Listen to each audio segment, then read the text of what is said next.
and safeguarding our national interest. Mr. Speaker, today my thoughts are with the family and friends of Sarah Everard on this very painful anniversary. 5 years ago, I said her death had to be a turning point, and this government is committed to halving violence against women and girls. We are acting in our schools, our police forces, online and offline, to keep women and girls safe, to prevent boys and men becoming abusers, and supporting victims to get justice and closure. Mr. Speaker, this morning I had meetings with ministerial colleagues and others. In addition to my duties in this House, I shall have further such meetings later today. Thank you, Mr. Speaker. I'd like to echo the Prime Minister's comments on Sarah Everard and the situation in the Middle East. From the sound mixing desks made by Calrec in Hebden Bridge, which brought the world its Winter Olympics coverage, to the valves made by Blackhall Engineering in Brighouse, which bring water to New York City, Calder Valley's specialist manufacturing is recognised the world over. It brings good jobs and sustainable work. But with 1/3 of engineers over 60, the last government left our manufacturing workforce facing an existential crisis. Will the Prime Minister please work with me to make sure that the new Growth and Skills Levy will support good quality manufacturing jobs in Calder Valley and across the country? Well, my honourable friend is right to champion brilliant manufacturers. Our modern industrial strategy is driving up standards, investment, jobs and growth. And our Growth and Skills Levy ensures we have the skills we need, supporting more short courses in critical sectors, including engineering. We're investing over £700 million to support thousands more young people into apprenticeships, in stark contrast to the 40% fall in apprenticeships starts under the party opposite. Kevin Baird, not the Leader of the Opposition. Mr. Speaker, can I pay tribute to our brave servicemen and women in the Middle East during this very difficult period? Our bases in Cyprus and Bahrain have now been attacked. The US has taken offensive action to destroy missile launch sites to defend British territory. Why will the Prime Minister not allow the RAF to do the same? Prime Minister. Mr. Speaker, can I make clear this is obviously an extremely serious situation, and I know the whole country is worried about the potential for escalation. They're worried about the impact on their lives, particularly when they see what's happening with energy. The family and friends of those who are caught in the region will be worried sick about them. And, of course, we've got civilians and military personnel at risk in the region. We need to act, therefore, with clarity, with purpose, and with a cool head. The protection of UK nationals is our #1 priority. And we're taking action to reduce the threat, with planes in the sky in the region, intercepting incoming strikes, deploying more capability to Cyprus, and allowing US planes to use UK bases to take out Iran's capability to strike. What I was not prepared to do on Saturday was for the UK to join a war unless I was satisfied there was a lawful basis and a viable, thought-through plan. That remains my position. That wasn't the question I asked him. Nobody wants to see an escalation. The fact is, Mr. Speaker, our bases, in case they don't realise, our bases have already been attacked. Iran is trying to kill our servicemen and women. He is catching arrows rather than stopping the archer. That's what we're talking about. Why is he asking our allies to do what we should be doing ourselves? I would say to Labour MPs, we are in this war whether they like it or not. What is the Prime Minister waiting for?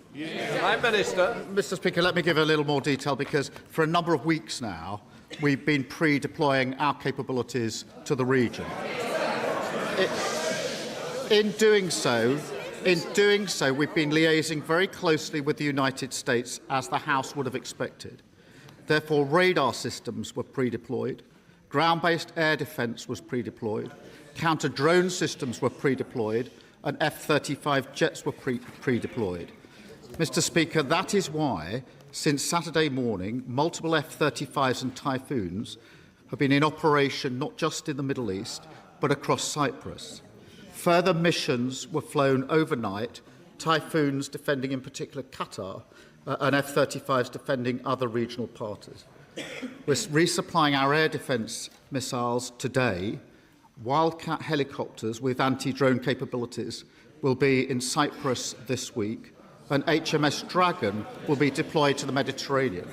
And of course, in agreement with the US, they're using our bases to conduct the operations to strike Iranian missiles and launchers.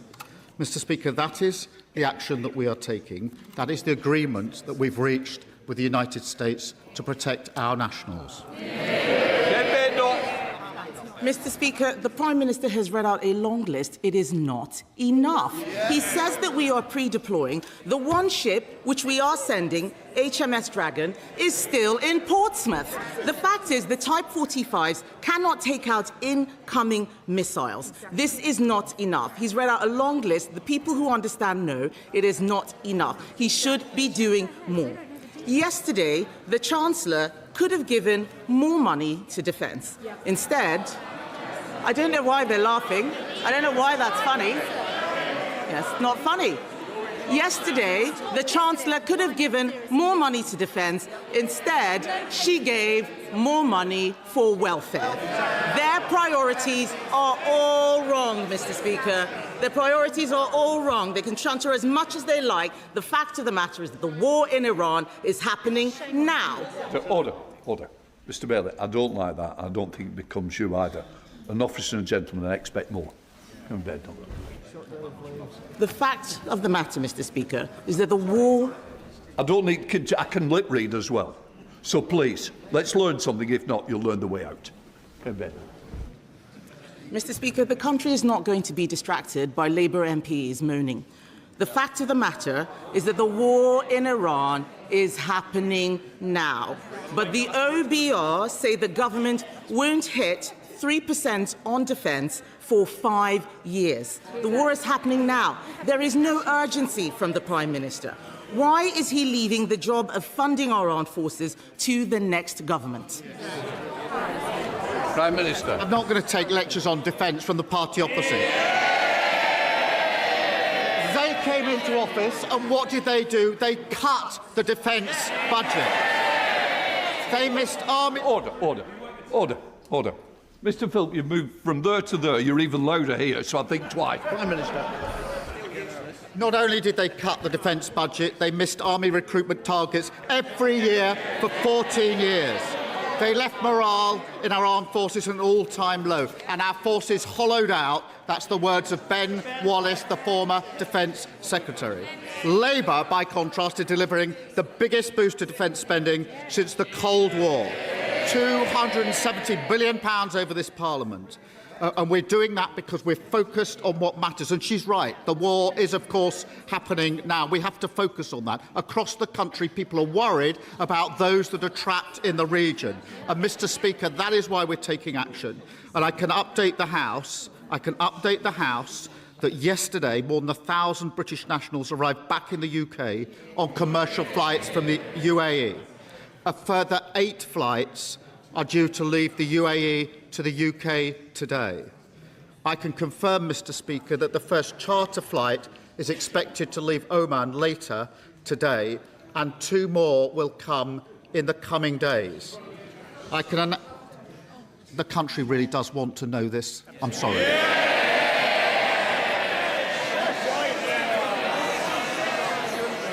Family and friends are worried sick about people who are caught out. I will not be put on. I can announce, Mr. Speaker, we will lay on additional charter flights in coming days. British Airways are now laying on an extra flight from Oman, and the Foreign Secretary will have further discussions today. And can I urge all those in the House who have constituents who are caught in this to make sure that they do register their presence so we can do whatever we can to help them get home safely. Mr. Speaker, I wasn't asking about evacuations. I was asking about defence spending. He needs to focus on the question he's being asked, not the statement that was prepared in the bunker. He stands there telling us that he's spending more money on defence. They're saying it. No, he isn't. In fact, they are cutting defence spending by £2.6 billion from the MOD budget this year. And that's why there are no Royal Navy warships in the Middle East, Mr. Speaker. In June last year, he should ask his Defence Secretary for the numbers, because that is what's happening. In June last year, Mr. Speaker, the government promised that its plan for funding our armed forces would be ready by autumn. In autumn, they promised it would be ready by the end of 2025. It is March 2026, and still nothing. So can the Prime Minister tell the House when his defence investment plan will finally be published? Prime Minister. Well, I'm sorry she's not interested in how people caught in the region are going to get home. I think for the vast majority of people watching this PMQs, that'll be the single most important thing on their mind. They cut defence spending, we're increasing defence spending. And we're doing that, Mr. Speaker, because we've stabilised the economy. Yesterday, the Chancellor announced inflation was down, interest rates down, borrowing down, debt down, investment, living standards growth up. Now, I know the Leader of the Opposition doesn't understand that. The Shadow Chancellor clearly doesn't understand that. Although I do have to thank him that in what's been a very difficult week, he provided some excellent unintended stand-up comedy in his response to the Chancellor yesterday. Mr. Speaker, he doesn't want to talk about the defence investment plan because he doesn't know. He doesn't know what is going on any policy, so he reads statements that are pre-prepared irrespective of the question, and the whole country can see it. The truth is that because they spent money on welfare, there is no defence investment plan. Because there is no defence investment plan, they are not ordering enough missiles. The fact is that this crisis goes beyond defence spending. They can chant as much as they like. They are pathetic, spending money on welfare instead of defence spending. Sorry, Mr. Speaker. Mr. Speaker. They're not just pathetic, they are also weak. This crisis goes beyond defence spending. It is also about the cost of living. This war is interrupting the supply of oil and gas. That is driving up the cost of petrol and making it more expensive to heat our homes. Yet he is stopping drilling in the North Sea while importing the same oil and gas from Norway. Does he think that at a time of geopolitical crisis, it makes sense to kill our oil and gas industry and give up that ready supply of energy? Well, the question of the energy supply right now is a serious question, and we are doing all we can with allies to make sure that that is preserved. And it's vital that we keep trade flowing through the Straits of Hormuz, Mr. Speaker. The Energy Secretary met the International Energy Agency yesterday, and the Chancellor is meeting oil and gas companies today. We're keeping in close contact with our allies and key industry players. Again, I think the country wants to know what we're doing now in relation to what's happening in coming days. Mr. Speaker, oil and gas will be part of our energy mix for many years to come. But if Ukraine and the last few days have taught us anything, it is that all the time we're on the international market, we are vulnerable to these changes. That is why renewable energy, where we have our independence and security, would take us off those markets and give us the security that we need. Speaker, the Prime Minister again does not understand the energy transition. You do not need to stop drilling in oil and gas to get renewables. This is basic stuff. He doesn't understand his policy. He's got a sea of orcs and goons who have no idea how anything is working at all. Mr. Speaker. They can complain all they like, Mr. Speaker. The fact is, they are letting down the people out. Order. You can't do a point of order in the middle of Prime Minister's question. Mr. Speaker. Ask my question.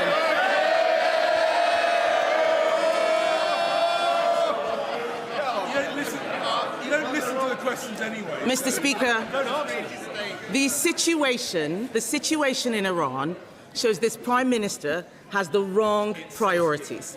When it comes to defence, it's someone else's job. When it comes to welfare, they find the money. When our bases are attacked, they call the lawyers. When our energy security is under threat, they stop drilling in the North Sea. Mr. Speaker, the truth is, or in fact, Mr. Speaker, after last week's by-election, isn't the truth that he isn't the truth?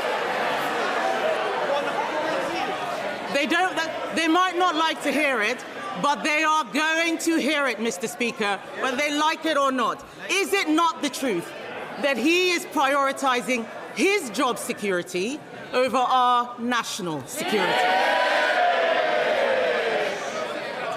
Mr. Speaker, I spent the week protecting British lives and our national interest. And Mr. Speaker, moments like this define a leader of the opposition. They can either step up, act in the national interest and show that they're fit to be Prime Minister, or they can expose their utter irrelevance. She has chosen the second. Thank you, Mr. Speaker. Can I thank the Prime Minister for his leadership and his cool head on the situation in Iran? Prime Minister, the leasehold system is legalised extortion. Last week, I met with dozens of my constituents, their leaseholders and their tenants' residents associations. They're all telling me the same story. Every single month, they're paying hundreds of pounds while their service charges keep skyrocketing. They're trapped between bad managing agents and a system that is broken. Can the Prime Minister tell me what this Labour government is doing to right this wrong once and for all? Prime Minister. Well, I know my honourable friend has been fighting for her constituents and holding management companies to account. Our reform bill will end the broken, outdated leasehold system and make the dream of home ownership real. Mr. Speaker, we're capping ground rents, delivering transparency on service charges and scrapping the presumption that leaseholders pay landlords' legal costs. Our focus is on saving people money and giving them more control of their home and creating a fairer housing system. Sir Ed Davey, Leader of the Liberal Democrats. Thank you, Mr. Speaker. Can I associate myself with the Prime Minister's remarks on Sarah Everard and the need to do far more to tackle violence against women and girls? And can I also associate myself with the Prime Minister's remarks on Iran? As we rightly debate how to make tax exiles pay their fair share, it is absolutely right that the government does everything it can to get all British citizens to safety. Mr. Speaker, experts are warning that families could see their energy bills rise by £500 a year as a result of Trump's illegal war. But millions of families and pensioners are already struggling to keep their heads above water thanks to years of a cost of living crisis. When Putin invaded Ukraine, he and I campaigned for months to get the Conservatives to act on energy bills. This time, will the Prime Minister save families that anxiety and give a cast iron guarantee today that he will not let energy bills rise by £500 this year? Prime Minister. Can I thank him for raising this, because I know this will be a concern to the public who are watching what's going on and very concerned about the impact it will have on their lives. It is important that I emphasise the actions we've been taken urgently this week with our allies, with the energy agencies across the world, and the work we're doing to make sure there's safe passage for energy across the world. We will continue to do that. I was glad that we were able to bring energy price bills down by £150 announced just the other day. We will keep a very close eye on this. I do know how important it is for the British public. Sir Ed Davey. Well, I thank the Prime Minister for his reply, but I hope he will act if energy bills do go up by £500. Mr. Speaker, Donald Trump's war on Iran has not only brought more chaos across the Middle East, it's increased the threat to our national security here at home. Iran's Revolutionary Guard has previously plotted several failed terrorist attacks in the UK, targeting Iranian journalists, British Jews, and members of this House. Now they are more desperate and dangerous than ever. we've called for the IRGC to be prescribed as terrorist for years. The last government failed to do it, and so has his. So will the Prime Minister table emergency legislation to better protect our country from Iranian terrorists? Will he do it this week? Prime Minister. Can I just, again, thank you for raising this. It is very important, I say to the House, that as he would, and the House would expect, we are working 24/7 on dealing with any threats to this country. And I spoke on Monday about the 20 Iran-backed threats that we had successfully dealt with, and we continue to do so, and we're working on it 24/7, so it's important that I say that. In relation to the IRGC, obviously we've put in place a number of sanctions already. We don't comment on prescription, but we have made the case that there needs to be legislation to deal with state-backed terrorist groups, and we're looking into that. Sam Rushworth. Thank you, Mr. Speaker. The surge in the global cost of oil and gas has the risk of pushing up food and energy prices, which is a real concern for my constituents in Bishop Auckland, just as we're turning a corner on the cost of living crisis.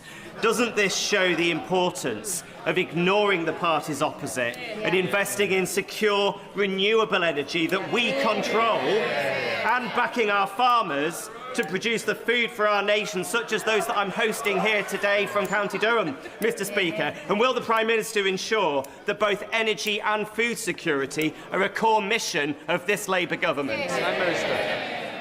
Well, his energy security is critical to food security, and the sprint to clean energy is the only way to get off the volatile international fossil fuel markets, cut bills and deliver energy security. And Mr. Speaker, since we came into office, over £90 billion of investment into clean energy industry has come in, powering millions of homes. Tories and Reform would throw all that away and cling to the failed policy that put everyone's bills up throughout their reign. Gavin Robinson. Mr. Speaker, can I associate myself and my colleagues with the Prime Minister and his remarks around Sarah Everard and Iran? Mr. Speaker, my colleagues and I support our armed forces, but we lament how diminished the UK appears over the last week amongst our allies and within the Middle East. The Prime Minister is not responsible for our armed forces being able to squeeze into Wembley Park and to Ibrox, but he is responsible for our posture. He is responsible for ignoring the request to deploy a Type 45 destroyer 2 weeks ago into the region. And we now learn that HMS Dragon will not leave, hasn't left, and won't be in to defend Cyprus for over a week. Will the Prime Minister understand that I welcome the commitment for increased defence spending, but if we're only planning to get to 2.5% by 2027, it's not enough. It needs to be reconsidered. He needs to go faster where others before him did not. And he needs to take these steps not just for protection of our values across the world, but also for the protection of our consumers who are impacted by this conflict today. Minister. Well, he'd have heard me set out what we did by way of pre-deployment, working in conjunction with and liaising with the US so that he understands the context in which those pre-deployments were put in place, and I think they speak for themselves as to why they were put in place in the places that they were.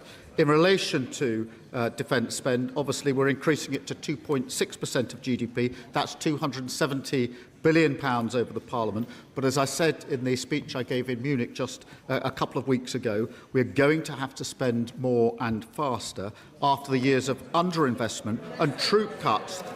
They were the ones that hollowed this out. They were the ones that reduced the size of the army. They were the ones that didn't spend what was necessary on defence. Like everything else they left in such a mess, we're clearing it up.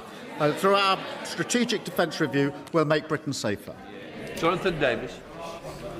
Thank you very much, Mr. Speaker. Like the Prime Minister, I had the transformative benefit of a music education as a young person, although he had his some while before I had mine.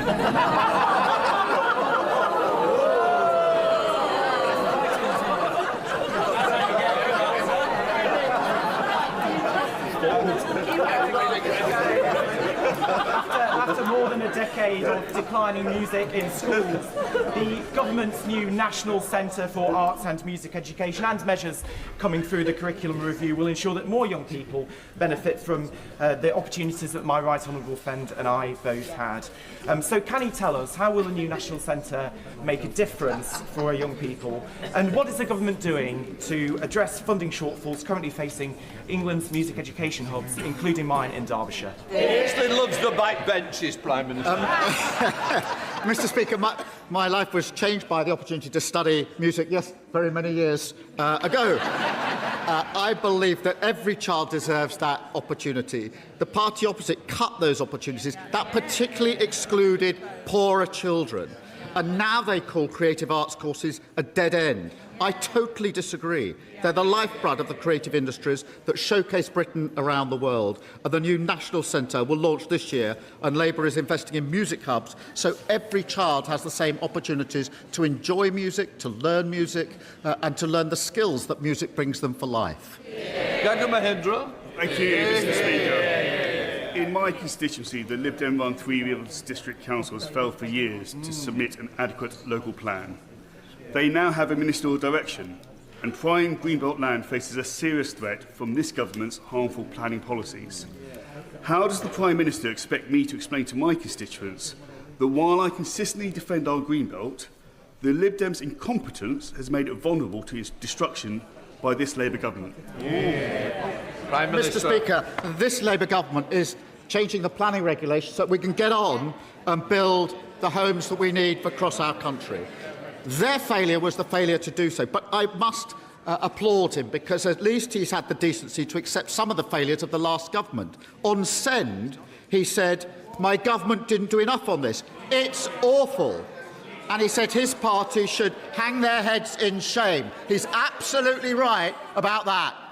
Dr. Rosanna Arling-Khan. Thank you very much, Mr. Speaker. The suitability and financing of temporary accommodation needs addressing urgently. Children arriving on my shifts in A&E with breathing problems due to mouldy rooms in their temporary accommodation has become a grim reality. And since 2019, 74 homeless children have died due to the conditions of their temporary accommodation. And meanwhile, councils are facing a £4 billion black hole funding hole, huge hole, if the government subsidy remains frozen. Every death is a tragedy, and I'm sure the Prime Minister will agree with me that an urgent review needs to happen to investigate the financial shortfall and help guarantee safe homes for every child in this country that is in temporary accommodation. Well, I thank you for a question. We inherited an appalling situation with a record number of households in temporary accommodation. Every child deserves a safe and secure home. Mr. Speaker, we're investing £950 million in the Local Authority Housing Fund to increase supply of quality accommodation. We're banning Section 21 no-fault evictions, introducing a new, stronger, decent home standard, and investing £39 billion to deliver the homes that families need. Forster. Thank you, Mr. Speaker. Last month I visited my old school, Woking High. I saw classrooms built in the 1960s that were meant to last 20 years, but are still in use and being held together by gaffer tape. I visited my old music classroom. I nearly fell through the floor and I saw a hole in the roof. I can still remember the stench of mould. That classroom was condemned last year.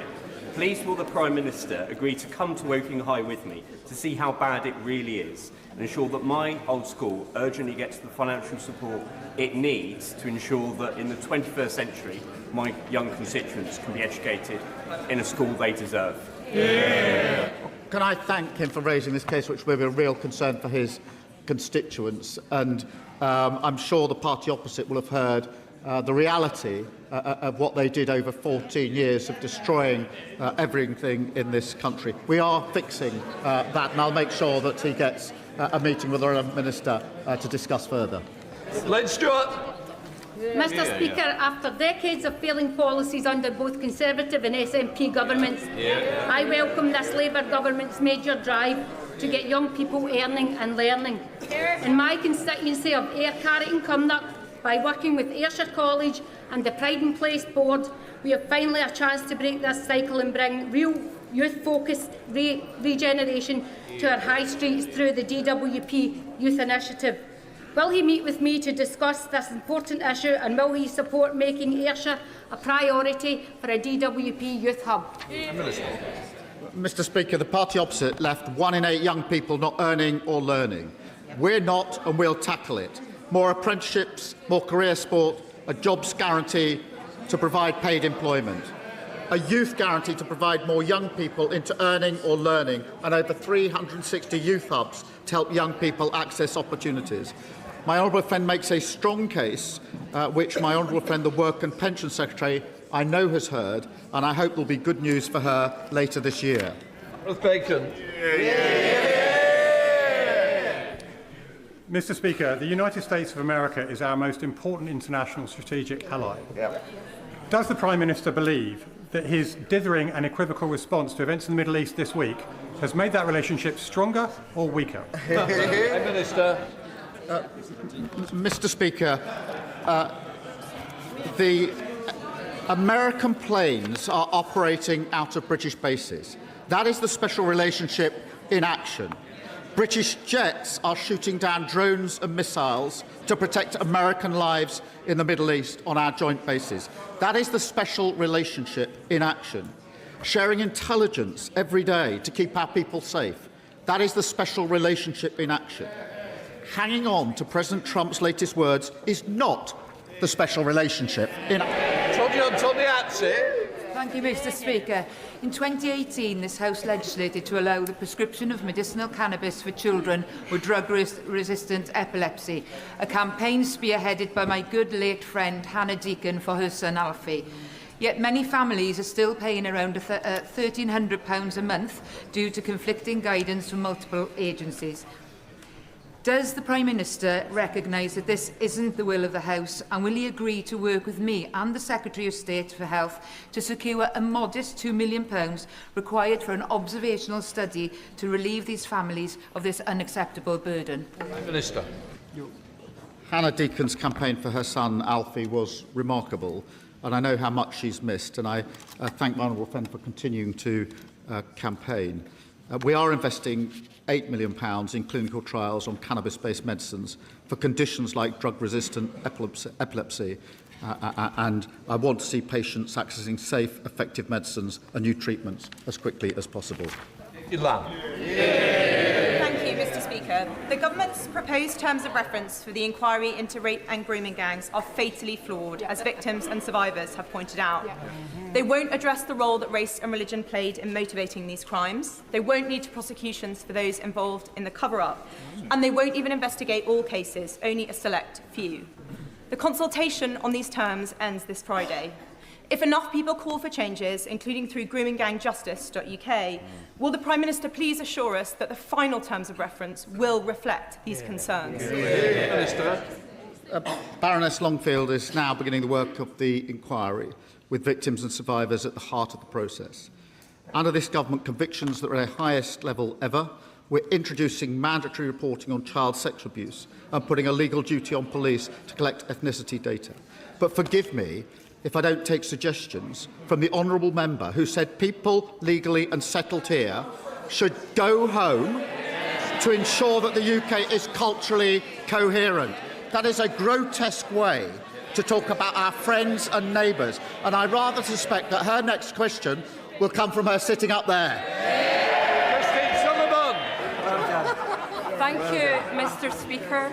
9 years, 4 months ago, Britain was basking in its success of the Rio Olympics, but each day, month and year since, women have lived with the chronic pain of undiagnosed endometriosis, according to Endometriosis UK's new report. The UK's average wait time for diagnosis has worsened since 2020, with women in Scotland waiting even longer, with an average wait time of 10 years and 2 months. At the start of Endometriosis Action Month, will he commit to reduce diagnosis wait times and end the lost decade for women living with endometriosis? Well, can I thank her for this and tell her that we hosted the International Women's Day event on Monday, and I spoke to so many women who are concerned about this issue. It is totally unacceptable that women have waited sometimes up to a decade for endometriosis diagnosis. We're renewing the women's health strategy, improving training for doctors and cutting wait times for gynecology services. These will be prioritised through NHS Online or investing in research on how to improve diagnosis and treatment. You wish on. Thank you very much, Mr. Speaker. After his inept and failed coup against the Prime Minister last week, Anna Sarwar announced Labour's Scottish new campaign slogan. It wasn't into the abyss, it was rather the inspiring hold your nose and vote Labour.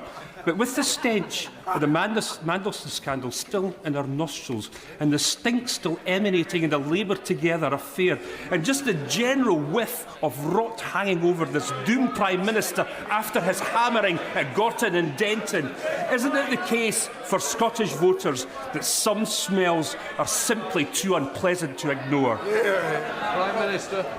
Anna Sarwar has been asking his party to be honest about the political pressure they applied at the Queen Elizabeth University Hospital and taking the action that's needed to reassure patients and families. This scandal shows how much Scotland deserves change with Anna Sarwar. Thank you, Mr. Speaker. In my constituency of Watford last week, several amazing charities held their annual sleep out. They raise awareness of homelessness with people signing up to sleep outside at Watford Football Ground. Over 120 people raised over £15,000 of vital funding, and over 200 attended, including the volunteers. Watford FC Community Sports Education Trust, New Hope, Hearts Young Homeless, One YMCA, Dens and Hand on Heart did a fantastic job. Britain's Got Talent semi-finalists Electric Umbrella were on hand to give a performance to participants. Will my right honourable friend congratulate their efforts and outline what the government is doing to end the scourge of homelessness? Can I thank him for raising this, because everyone deserves a safe place to call home. And let me pay tribute to all of the organisations working to tackle this. We're investing a record £3.6 billion into our national plan to end homelessness. That includes, Mr. Speaker, boosting the supply of temporary accommodation, record funding for tackling rough sleeping and ending inappropriate use of B&Bs for families, and no-fault evictions, which we know drive people to homelessness. Final question, Zoe Franklin. My constituent Hannah tragically ended her life using a substance purchased from overseas. Following her death, the coroner issued a prevention of future death report containing specific recommendations. Since 2019, Molly Rose Foundation has identified at least 65 similar cases where coroners have made recommendations to separate government departments. Progress on these issues has been slow, and vulnerable people continue to be left at risk as a result. Will the Minister set out what steps the government will take to ensure systematic oversight of coroners' reports and their findings, and will he support proposals for an independent national oversight mechanism to track trends in preventable deaths and ensure lessons are learnt so that future lives can be saved? Prime Minister. I thank her for raising the individual case and the general cases and reassure her we are working on the very issue that she's raised. Thank you. Point forward, Katie Lamb. The Prime Minister has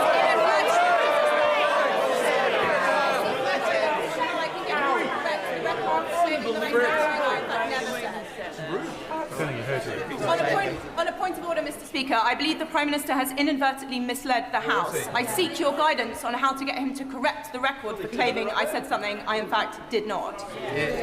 We can't continue the debate. What I can say is, quite rightly, you've put your view down, but I'm not responsible for the Prime Minister's answers. If inadvertently it wasn't right, it is up to the individual to correct it. Right, we now come to the statements.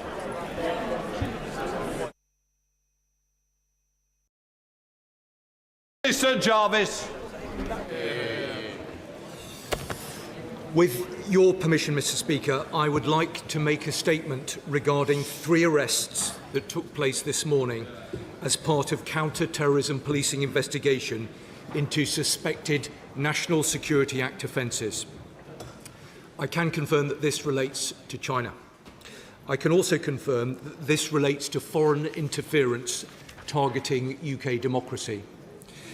Mr. Speaker, for reasons that you will understand, it would not be appropriate for me to comment on any aspect of what is now a live investigation. It is absolutely critical that we do not hamper the work of the police or prejudice any future legal processes by what we say in this House today. I would, however, point the House to what the counter-terrorism police have just said in their own statement, namely that this morning officers from counter-terrorism policing arrested 3 men as part of an investigation into suspected National Security Act 2023 offences. All 3 men were arrested on suspicion of assisting a foreign intelligence service contrary to Section 3 of the National Security Act.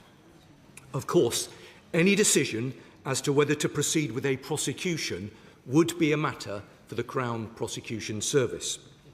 Now, Mr. Speaker, this government stands resolute in our resolve to counter foreign interference activity targeting the UK from any state actor. The government has been consistent and unambiguous in our assessment that China presents a series of threats to the United Kingdom. We remain deeply concerned by an increasing pattern of covert activity from Chinese state-linked actors targeting UK democracy. This involves attempts to obtain information on UK policy-making and interfere with our sovereign affairs.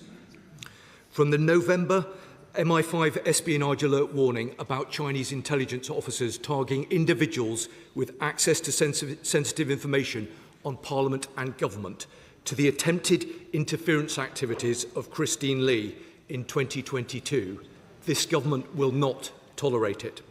And I can confirm to the House that British officials have formally démarched Chinese counterparts in London and Beijing about these allegations to raise our strong concerns. However, as this is a live investigation, it would not be appropriate to comment further. But let me be clear.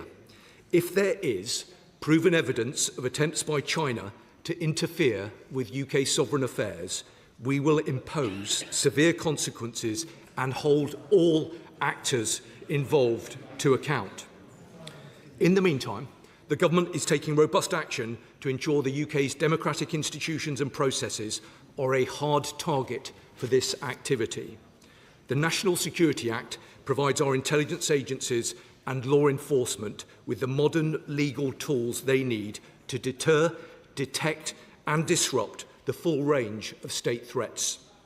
The action counter-terrorism police have been able to take this morning is an example that that legislation is working well. The political influence tier of the Foreign Interference Registration Scheme under the National Security Act also provides an essential framework for ensuring that those who seek to undermine our democracy are held to account.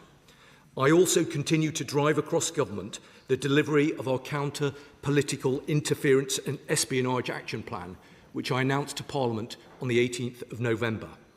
This is being coordinated in strong partnership with the parliamentary security authorities. Our aim is to forge a cross-party and whole-of-society shield to safeguard UK democracy. This includes strengthening our legal defences, cutting off channels for interference, and supporting those on the front line of UK politics to recognise, resist and report the threat. Now, honourable members should have seen the guidance that the National Protective Security Authority and the National Cyber Security Centre published last year on what to look out for in terms of malicious foreign targeting and some basic steps that honourable members can take to protect themselves. I urge all members to read carefully through the guidance that was issued. If honourable members do experience any suspicious or out of the ordinary interactions, whether in person or online, they should report that to the Parliamentary Security Department.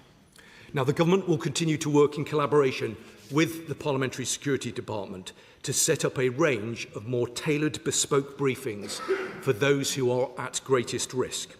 And in January, I joined the Director General of MI5 and the Chief Executive of the NCSC to brief the Chief Executives of the UK political parties on the developing threat picture.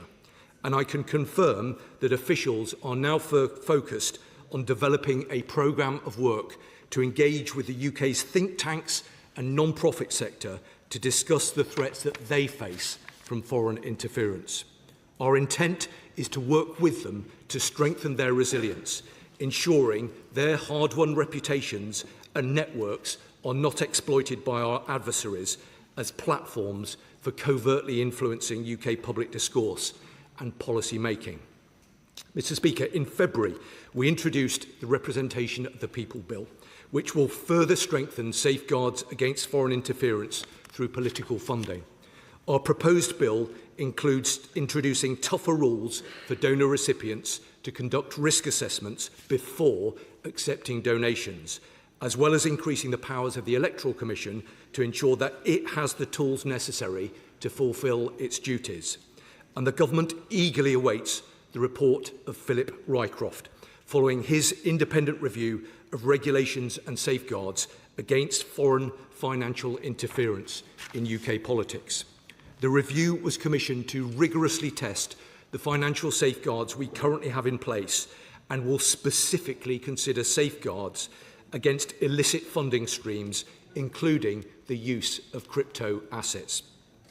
The review findings will be delivered to the Secretary of State for Housing, Communities and Local Government and myself by the end of this month, and I can confirm that recommendations, where appropriate, will inform the Representation of the People Bill.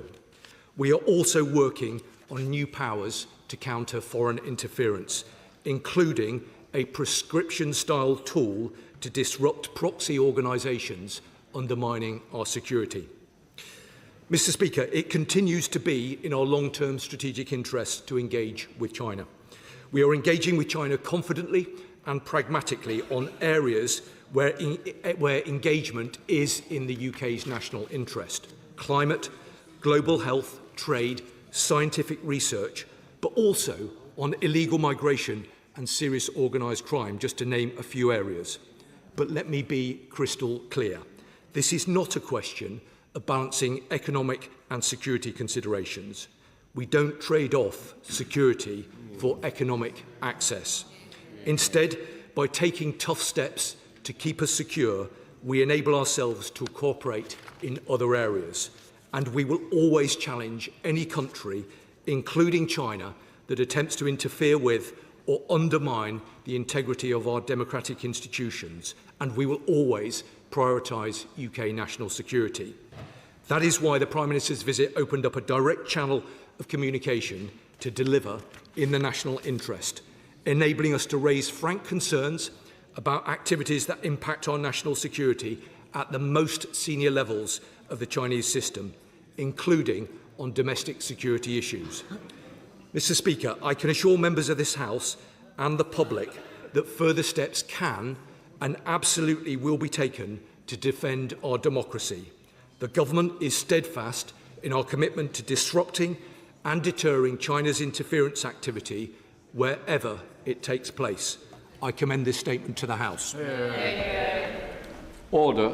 I'm sure we'll appreciate the fact that the Minister has come to the House at the earliest opportunity to provide an update on these serious issues. As there is now a live police investigation, members should exercise caution in saying anything that risks or prejudicing that investigation. But I thought it was important that the House, and I've got to thank the Minister who went through this to get it on at the earliest possible time. Sir Secretary of State Alex Burkhardt. Thank you, Mr. Speaker, and I thank the Minister for advanced sight of his statement, and I do appreciate the speed with which he's come to the House today. But, Mr. Speaker, here we are again. Another year, another Chinese spy scandal. And the backdrop to it is this government's failed policy of appeasement. The government must now, surely, be coming to the realisation that unless the United Kingdom stands up to these threats, our country will continue to be treated with disdain. We watched how the government allowed the Chinese spy case involving members of this House to collapse. We watched as, despite the interference in our democracy, the government approved the Chinese mega-embassy in London. And we watched as the Prime Minister went to Beijing cap in hand, begging for trade deals to mitigate the costs of his own disastrous economic policy. We in this House watched as these things happened, and the Chinese state watched too, and saw that it could act with impunity. And the Minister says that there is no trade-off between democracy, our democratic and national interests and security interests and our economic interests. But I'm afraid that is exactly what has happened. Now, I do understand the Minister will be unable to say very much about the new case, but I think we all know what we're dealing with here. So I hope he will be clear about what the government's response is going to be. And I hope he will talk a little bit about whether this case touches on members in this House. Because whilst we've been here, the BBC and The Guardian have reported that one of those arrested is the spouse of a sitting Labour MP, and that another is the spouse of a former Labour MP. Given that this is being reported in the press, will the Minister confirm whether or not this is true? Will he also give a cast-iron guarantee to this House that the government will do everything in its power to prevent this case from collapsing? We have seen this show before.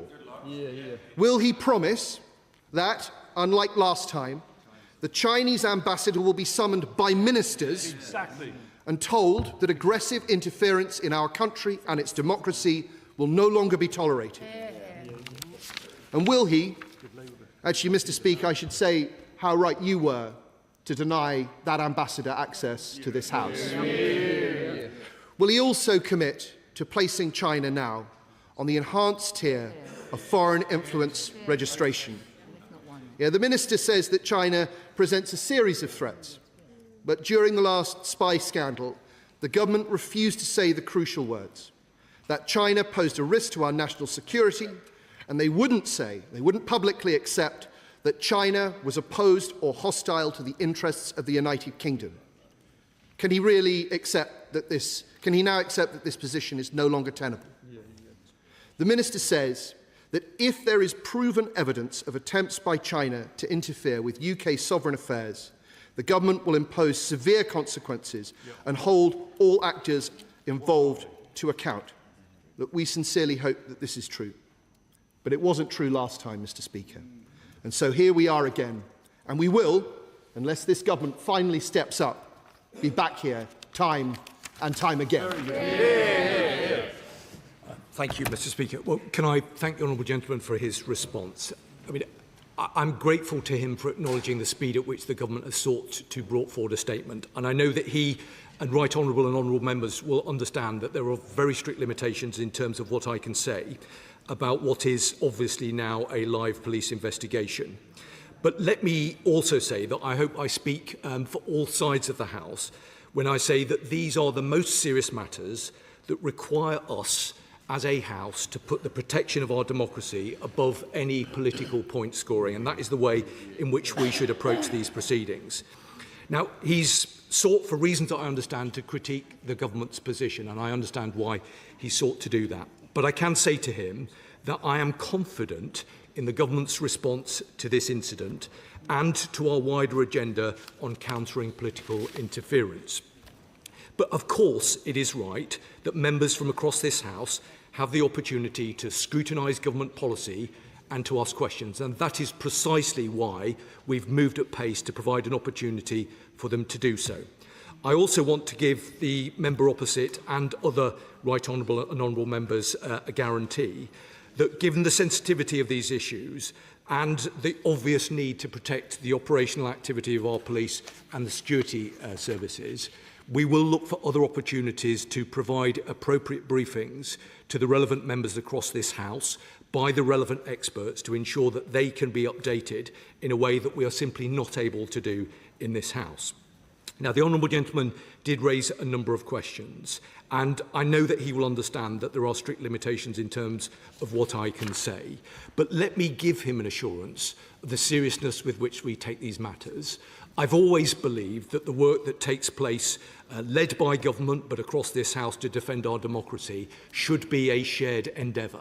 The Defending Democracy Task Force was an initiative brought forward by the previous government This government has invested in it. It is the fulcrum point by which we coordinate activity across government and with law enforcement partners, working very closely with Mr Speaker and the parliamentary security authorities here in the House to ensure that our elected representatives are properly protected against the threats that we face. And I give him an assurance of the government's absolute determination to stand with all members to ensure that they are properly protected. Now, he knows, because we've had these exchanges on numerous occasions, that matters relating to prosecutions are very specifically matters for the Crown Prosecution Service. And it isn't for ministers from the dispatch box to opine and to make judgments on them, because the CPS is rightly independent of government. But he does know, as do other honourable members, how extremely disappointed the government were that the trial in last autumn did not proceed.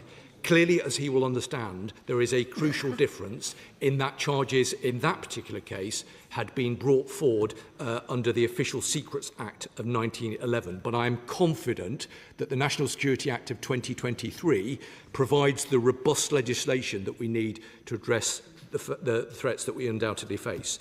The honourable member mentioned FIRS, and I understand why he decided to do so. FIRS is an important capability that comes from the National Security Act. It is still a relatively new tool, and we're seeking to ensure that we are able to derive the maximum capability, the operational capability from it.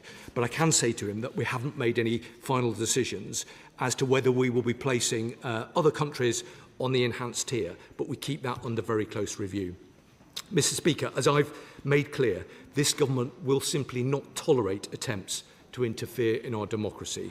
We've already taken tough action to strengthen our defences against foreign interference, and we will not hesitate to take further steps where they are necessary. Mark Weston, Chair of the National Joint Security Committee. Thank you, Mr Speaker, and can I thank the Minister for his immediate update to the House, given the recency of this breaking news.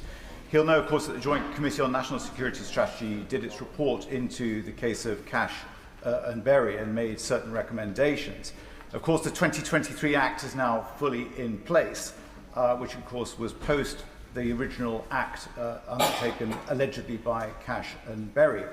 But would he agree with me that with the essence of the grain of rice strategy pursued by China, that we're going to see many, many more cases, potentially such as this, where there is this evidence, intelligence gathering undertaken by the Chinese, and as they seek to undermine our democracy and political system?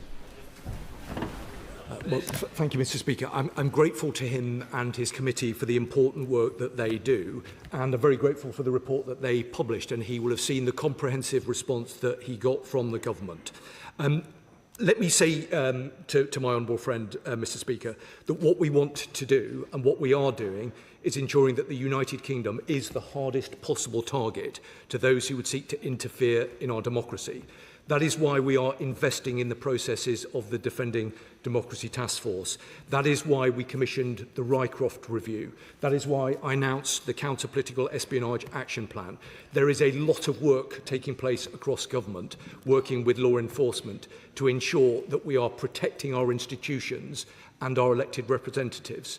I convey, I hope, to him and to the House the seriousness with which we take these matters, but I want this to be a shared endeavour working with parliamentarians of all colours. This affects us all, but the government is working at pace to stand against that threat. Lisa Smart, Liberal Democrat spokesperson. Very much indeed, Mr Speaker, and I thank the Minister for advanced sight of the statement, even if at this stage he's rather limited in what he's been able to say. He's entirely right, though, that we must continue to allow the police to do their job and to do it well. We remain grateful to all of those who are working to keep our country safe, both here in the UK and abroad, and it is essential we defend our country, our democracy, including through a robust response by counter-terrorist police.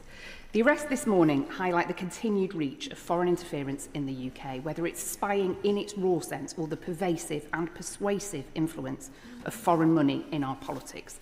The government could be doing more to put an end to the clout of foreign money in our democracy. And there's an opportunity to limit the influence of foreign money through the Representation of the People Bill. But a spotlight on corruption has made clear provisions in the bill as it stands, looking at company revenue rather than profit, can be easily exploited and far too easily gamed to allow foreign money in, and this must stop. The Security Minister mentions the Foreign Influence Registration Scheme in his statement, but, and not for the first time, Mr Speaker, wasn't able to mention any plans he has to add China to the enhanced tier. Yep. How many times must we all come to this House to hear a report of further rounds of arrests under counter-terrorism legislation for this government to take this action? Does the government plan to review its decision to allow the building of the Chinese mega embassy?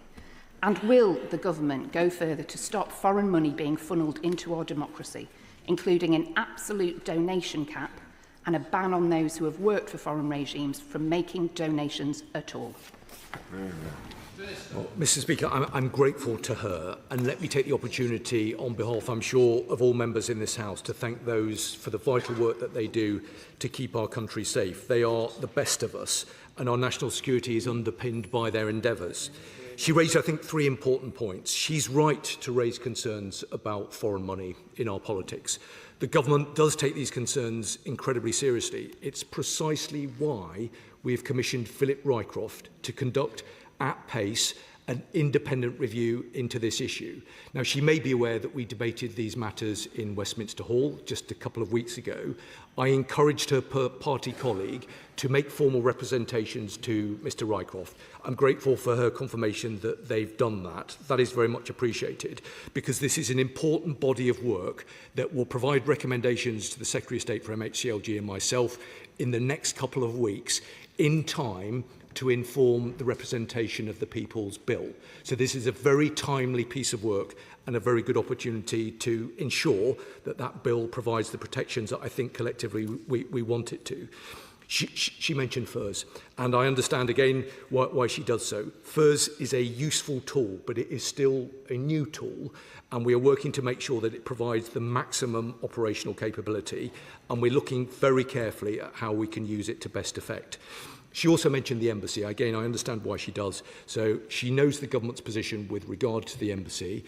Again, I'm a bit limited in terms of what I can say about that because of ongoing legal proceedings, but I refer her to the remarks that I made previously. There is a strong national security case for the embassy. She will have noted, I know, the letter that was sent to government from the Director Generals of MI5 and GCHQ, and I am confident that that is the right thing to be doing. Alex Beresford. Thank you very much, Mr Speaker, and I want to thank the Security Minister for his statement and for all the work he does on the Defending Democracy Task Force. And put on record my thanks to the law enforcement authorities, national security agencies and so on. From what I've read online, Mr Speaker, one of the arrests that took place today took place in my constituency. So given that, that I understand my constituents will obviously be concerned to hear that, I wonder what the Security Minister can say to reassure me and my constituents that the police and all relevant authorities have the relevant resources they need to keep them safe and keep our democracy safe. And given, if I'm right to assume what I've read online is correct, would he meet with me at the earliest opportunity in order to discuss this further? Well, Mr Speaker, I'm grateful to the honourable member. On countless occasions, he's raised important points with regard to our democracy, and I'm grateful to him again for doing so today. I can give him the assurances that he seeks, that the police do have the resources they need to do a difficult and complicated job. And of course, I'd be happy to meet with him at the earliest available opportunity. Father House, Sir Edward Lee. The Chinese only represent strength, and for them, everything is transactional. So I think the country would rejoice if the government summoned in the Chinese ambassador and said this to him: this sort of behaviour is intolerable. You cannot build this mega embassy in just about the most sensitive site in London while you behave like this. I'm not asking about what MI5, MI6 said. This is transactional. You know, treat British nationals like Jimmy Lai properly. Don't spy on us. Otherwise, we're going to pause this embassy until you learn to behave. Mr. Speaker, I'm grateful to the Father of the House. I think he will have heard my introductory remarks where I was clear that Chinese officials have been démarched both here in London and in Beijing. He talks about the transactional nature of the relationship. I hope that he would accept that this government has to and does act in the national interest. There are absolutely areas where we need to cooperate with China, and I referenced some of them, but that does also include some areas within the law enforcement space, whether that is illegal migration, whether that is serious organised crime, whether that is narcotics trafficking. So I honestly think it would be naive of anyone, and I'm certainly not saying that the Father of the House was putting forward this view, but it would be naive of anyone to say that we shouldn't be having some kind of functional working relationship with China. But as I was crystal clear in my opening remarks, national security is the first priority of this government, and we will do everything we need to do to safeguard our country and safeguard our democracy. Speaker, the conflict in Iran is deeply concerning, and I was glad to see that the government's flights are set to leave the Middle East tonight. What more can myself and my colleagues do to protect the safety of those stuck in the region and from bad faith actors? I'm not quite sure it's relevant. Karen Bradley. Thank you very much, Mr. Speaker. Given the vulnerabilities of members of Parliament, can I urge the Security Minister to work with the parliamentary authorities to not just pass information to members of Parliament, but work proactively with members of Parliament to make sure we are all aware of the risks that are posed to us and the steps that we need to take to ensure that we are not exposed to interference from foreign states? Mr. Speaker, the Chair of the Select Committee is absolutely right. I hope that she understands the seriousness with which we take these matters. I spend a lot of time working with the Defending Democracy Task Force to ensure that we've got the protections in place that we need. That isn't just about elections, it's about our democracy on an enduring basis. The relationship with this House and with Mr. Speaker, and I know that honourable members know how seriously Mr. Speaker takes these matters, is a close working relationship.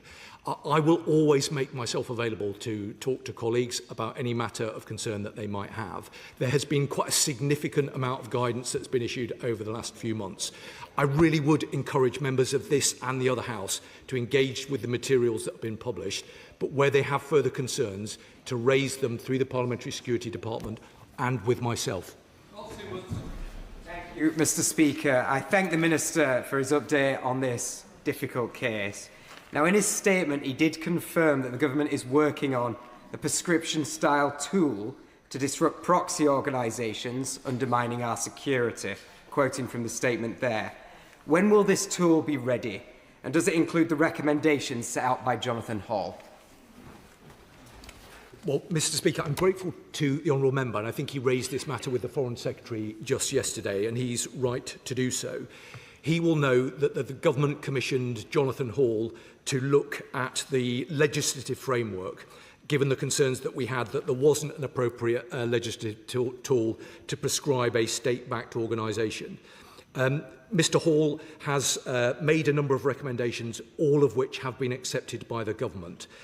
He will understand that I'm not able to talk, and I'm conscious that the Leader of the House is sat here, and he will not expect me to talk about matters relating to parliamentary business. But I can give him the assurances that he seeks, that the government is seeking to deliver this tool, and we would seek to bring forward legislation at the earliest available opportunity. Jeremy Wright. Thank you very much, Mr. Speaker. As I hope the Minister would accept, the last trial of those accused of alleged espionage on behalf of China founded, to put it at its mildest, because of a lack of shared understanding between the Crown Prosecution Service and the government about the evidence the government could properly submit in support of that prosecution. I don't expect him to comment about the specifics of this case, but would he accept that it would be sensible for the government now to ensure that as this matter develops, there is no such misunderstanding that occurs and the relationship between the CPS and the government is in the right place to ensure that evidential conversations are held early rather than late? And finally, would he accept that it would be sensible for the Intelligence and Security Committee to be kept up to date as this matter develops, given that we meet in private and the risks of prejudicing future prosecutions are lower in our case. Well, I'm very grateful to the Right Honourable Member, and I share much of the analysis that he's brought forward. Misunderstandings are never helpful, and under these circumstances, above all else, we will make sure that there are no misunderstandings. He knows the disappointment that is felt across government and within the agencies and law enforcement in terms of where we got to back in the autumn. And of course, I give him an absolute assurance and commitment that we'll do everything that we need to do to make sure that the CPS are able to make a judgment, but as he will understand, that has to be independent of government. In terms of his point about the ISC, I think he's absolutely right about that. And he will understand that events have moved incredibly quickly this morning, and we'll want to take a moment later today to reflect on what needs to happen next. But I give him an absolute assurance that we want to work closely with the ISC as part of that process. Peter Dowd. Thank you, Mr. Speaker. I thank the Minister for the update, and I welcome progress made on the counter-political interference and espionage plan. So given that, would the Minister return to the House as appropriate to give us further updates on that plan? Well, I'm very grateful to him. The counter-espionage interference plan draws together numerous important strands of activity across government, and it makes sure that all of that work is properly coordinated, and we take that very seriously. I absolutely give him the assurance that he seeks, and I also give him an assurance that we will do it at the earliest available opportunity. But should he or any other members have concerns in the meantime, I'd be very happy to speak to them. Edward Morella. Thank you, Mr. Speaker, and I'd like to praise the work of our police, security and intelligence services in this case. I thank the Minister for his statement. Like him, I look forward to the publication of the Rycliffe report that the Foreign Affairs Committee in evidence have heard from the Electoral Commission, and the National Security Strategy Committee has also heard from them. I wonder if the government will consider new clauses to the Representation of the People Bill to widen and strengthen the powers of the Electoral Commission, and importantly provide the necessary funding so that they can properly defend our democracy. Thank you, Mr. Speaker. All of the points that the Honourable Gentleman makes are entirely sound and reasonable. He will understand that we need to wait for the Rycroft review to report. I expect that to be in just a couple of weeks. We very deliberately sequenced it so that it can make recommendations in order to inform the representation of the People's Bill. He knows, I think, from previous contact that we've had through the committee, that these are matters that we take very seriously, and we will want to make sure that we've got all of the safeguards we need. I'm grateful for the confirmation earlier on from his frontbench spokesman that his party has engaged with that process, and I'd be very happy to discuss it further with them. Chris Vince. Thank you, Mr. Speaker. Can I thank my honourable and gallant friend for the work he does to ensure that our country and our democracy stays safe, both in his current role and also in his previous career as well. Mr. Speaker, you will be aware that democracy only happens in this place because of the House staff and also our MP staff that make a huge difference to us and make sure that we can do the job that we do. Can I ask the Minister how he's going to ensure that he can protect MP staff and House staff to ensure that they get that security as well? Well, Mr. Speaker, can I thank the Honourable Gentleman for his question? He's developed something of a knack of finding a really good question that I think most people will have in their mind. I can give him the assurances that we seek. It's important not only do we ensure that the protections are in place for our elected representatives, for those who step forward to serve in this House and in other places, but also their staff who work so hard and so diligently to serve them. There is a lot of work that still we have to do. That is work that will be led here by Mr. Speaker in the Parliamentary Security Department, but the government works very closely alongside to make sure that they've got the support that they need. Dr. Andrew Morrison.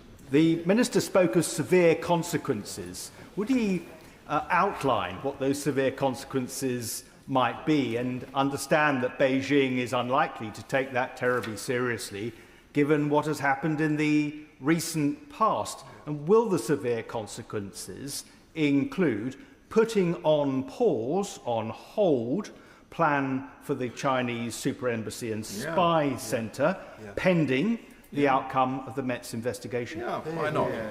On hold. Well, the right honourable gentleman, who is a very experienced member of this House, will know that given that we are referring to events that took place just a couple of hours ago, it would be unwise of me to get into further detail. I would just point him to the number of things that I've already referred to in terms of our response to the threats that we faced over the last number of months. He knows, I hope, how seriously we take these matters. He and I don't agree on the issue with regard to the embassy, but I would say to him, as I've said to other honourable members, that there is a clear national security case for the embassy proposal. The Director Generals of two of the security services have been clear about the national security advantages, as have I. This government will do everything we need to do to protect our country, our national security and this place. He knows there's a lot that I can't say about what we're intending to do, but let me be crystal clear. Where there are malign actors, whoever they may be, who seek to undermine our democracy, there will be consequences. Luke Charters. I recently visited the Defence Intelligence Academy recently with the Armed Forces Parliamentary Scheme, and I saw firsthand how our intelligence services are the best in the business. And the government should be praised for increasing the SIA in real terms. Will he commit to keeping the single intelligence account under review, given the increasing threats around political interference and the threats of state-sponsored terrorism from Iran? The honourable gentleman makes a very important point about the SIA. And he's right. This government has ensured that our intelligence services have access to the resources they need in what is a very difficult and challenging world. I give him and the House an assurance that should there be a requirement for additional support, this government will always make sure that both our police and our intelligence services have the resources they need to do the very difficult job that we ask them to do. This law. The government will be well aware that through the United Front, the Chinese Communist Party has created a global network of individuals and organisations that act as a political weapon to isolate, neutralise or counter Beijing's critics. Indeed, a recent report, which I have in my hand here, published this month from the Jamestown Foundation, has shown that the UK is one of the top 4 exposed countries to this, with over 400, Mr Speaker, 400 United Front-linked organisations identified.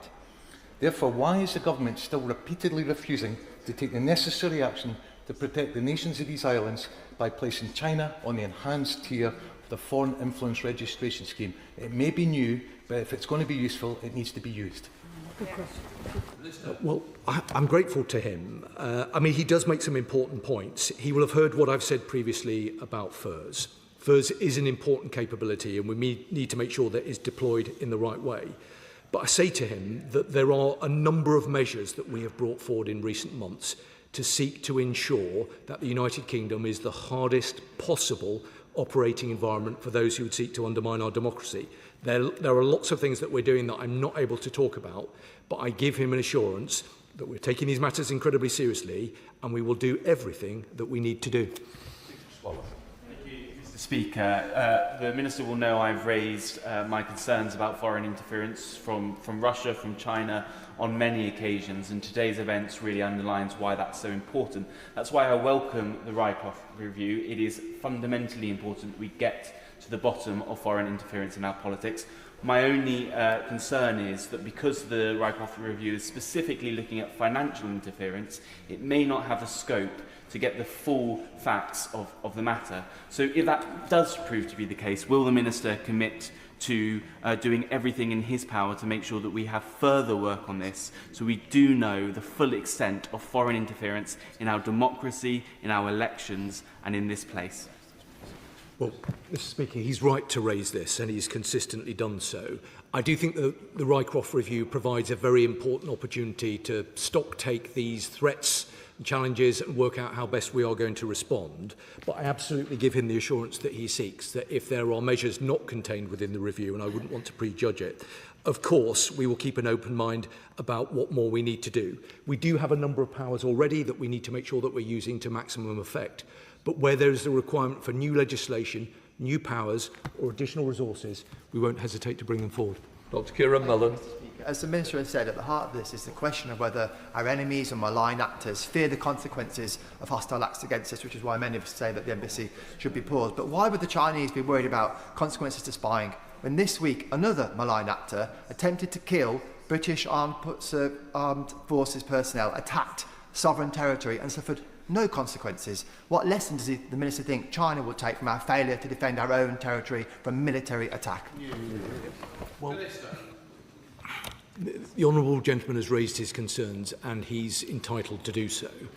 I do think it was important, and many would not necessarily agree with this, that the Prime Minister went to China in order to have frank conversations relating to our national security.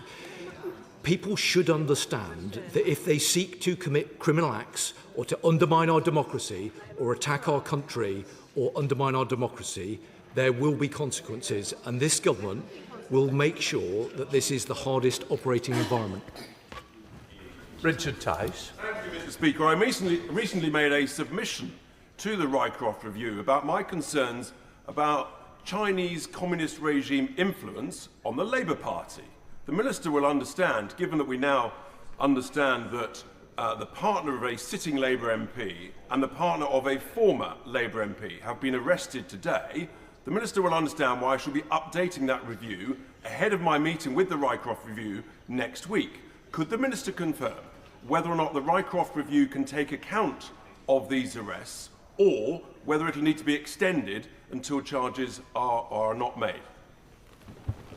Well, Mr. Speaker, I'm very grateful to the honourable gentleman that he's taken the opportunity to contribute to the Rycroft Review, not least because he and a number of his colleagues have an expert insight into the consequences of foreign interference, and I hope he's very much taken the opportunity to reflect on that and to feed that into the review.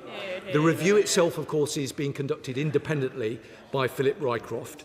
He will report by the end of this month, which means, and of course it is independent, there is absolutely time and space for him to reflect on any events that have taken place recently.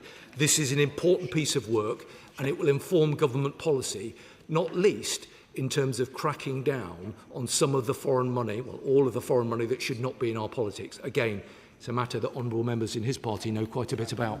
Mr. Speaker, China is a risk, and we've got so much evidence of that. But despite this, the Secretary of State for Energy Security has signed an energy deal with China, which gives them cooperation with us on batteries, on offshore wind, on cables, on inverters. It effectively gives them access to our energy grid, and this is a massive risk.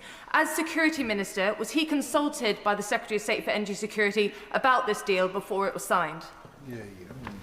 She raises an important point, Mr. Speaker. I can give her and the House the assurances that we've got checks and balances in place to ensure that decisions such as the ones that she's referred to are made in a way that enables our continued national security. We work collaboratively across government. It is a system that we inherited from the previous government, but we will do everything that we can to make sure that we are taking informed judgments. Where it's appropriate to take judgments that will aid economic advantage, of course we will do so. But underpinning all of that will be decisions to ensure that we make sure that nothing undermines our national security. Luke Taylor. Thank you, Mr. Speaker. I'm sure I join all colleagues in this chamber to share my shock at the news this morning, but also the disgust at the news that the Chinese state had targeted the partners of sitting and former MPs. So, from a personal perspective, can I ask that the government and the Minister ensures that those who are affected are supported for this utterly outrageous targeting of those closest to them? But turning to the practicalities of what that may imply, can he reassure us all around the chamber that if through the inquiries any suggestion that information was accessed through a sitting or former MP that may well have affected the decision-making of the government, particularly towards the Chinese embassy, that that decision will be paused, will be reviewed and potentially reversed? Well, Mr. Speaker, I know that the honourable gentleman understands that I can't comment about the specifics relating to individuals. I can say to him that along with the Director General of MI5, I briefed the chief executives of political parties here in the UK just recently, including his own party. One of the points that was made at that briefing is that people who are involved in politics shouldn't make a view that it is only people who serve in government or in particular kind of positions of authority and responsibility who are a target. all of those who are involved in the wider political ecosystem are in play here. And that is an important message for people in this and outside of this place to understand. I'm grateful for the other point that he made. He knows the government's position with regard to the embassy. There's nothing more I can say about that now. Dr. Neil Shastri. Thank you very much, Mr. Speaker. And I know how seriously the Minister takes national security, and he will feel keenly any interference with our democracy. But the 4,500 Hong Kongers who live in the borough of Solihull will take cold comfort from the words that officials have been demarched. Can the Minister guarantee that the Chinese ambassador to the UK will be summoned by the Foreign Secretary for an interview without coffee? Well, I'm grateful to him, and he's right. I do take these things incredibly seriously, and I'm grateful to the point he made about Hong Kongers in his constituency.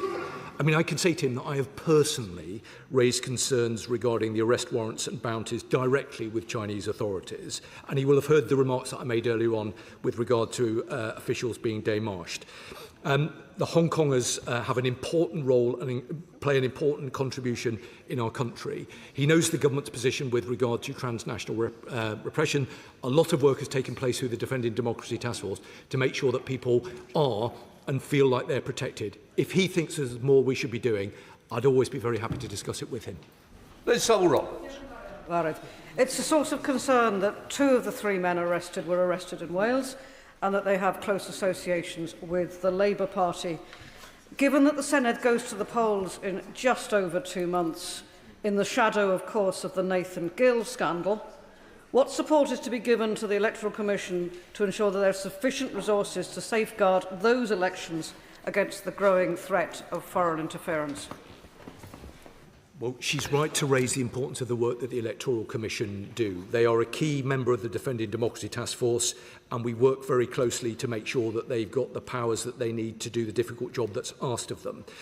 She will understand, obviously, that the Rycroft Review and the representation of the People's Bill will not provide legislative change in advance of elections that are taking place in May, which is precisely why we're working very closely with the devolved institutions, and we will be having further contact with them over the coming weeks in order to ensure that the important elections that are taking place around the country in May take place in a fair and free environment. That's what we all want to see.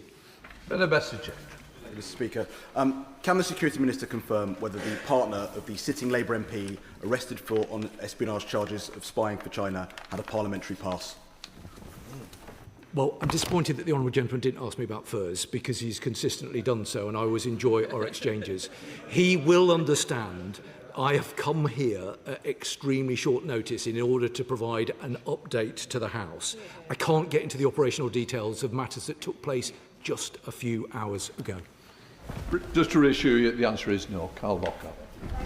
Speaker, the Minister has said numerous times that the Government always prioritise UK national security.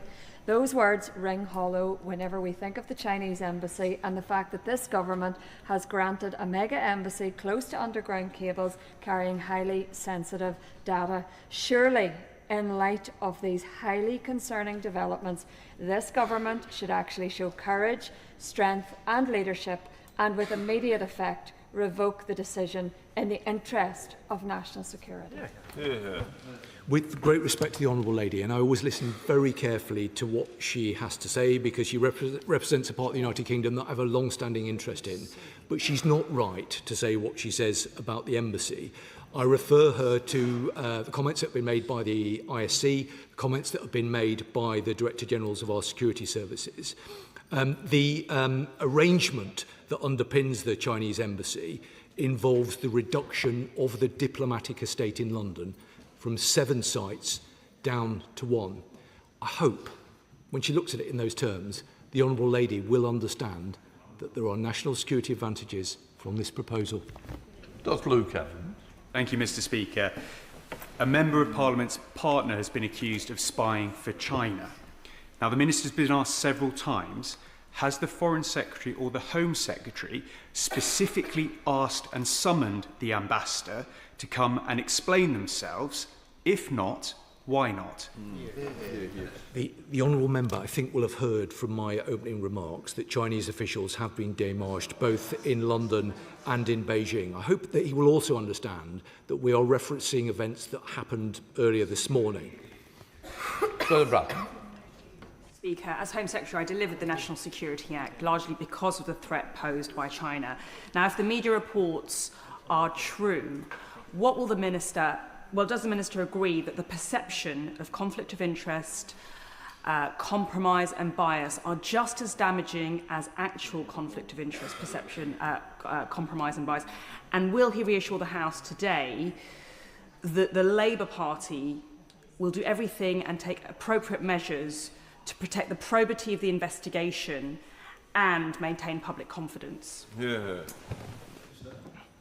Well, let me say to the Right Honourable Lady that, of course, the government will do everything to ensure that the counter-terrorism police, the intelligence agencies have whatever they need to conduct this investigation. And as she will understand from her time as Home Secretary, that is conducted independently of government. It's not for the Security Minister or for the Home Secretary or for any minister for that matter to start getting involved in the business of an investigation. That would not be appropriate, and I hope that she would acknowledge that.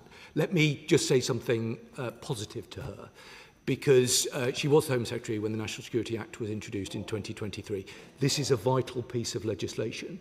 This is making a real difference to our ability to counter those who would seek to do us harm.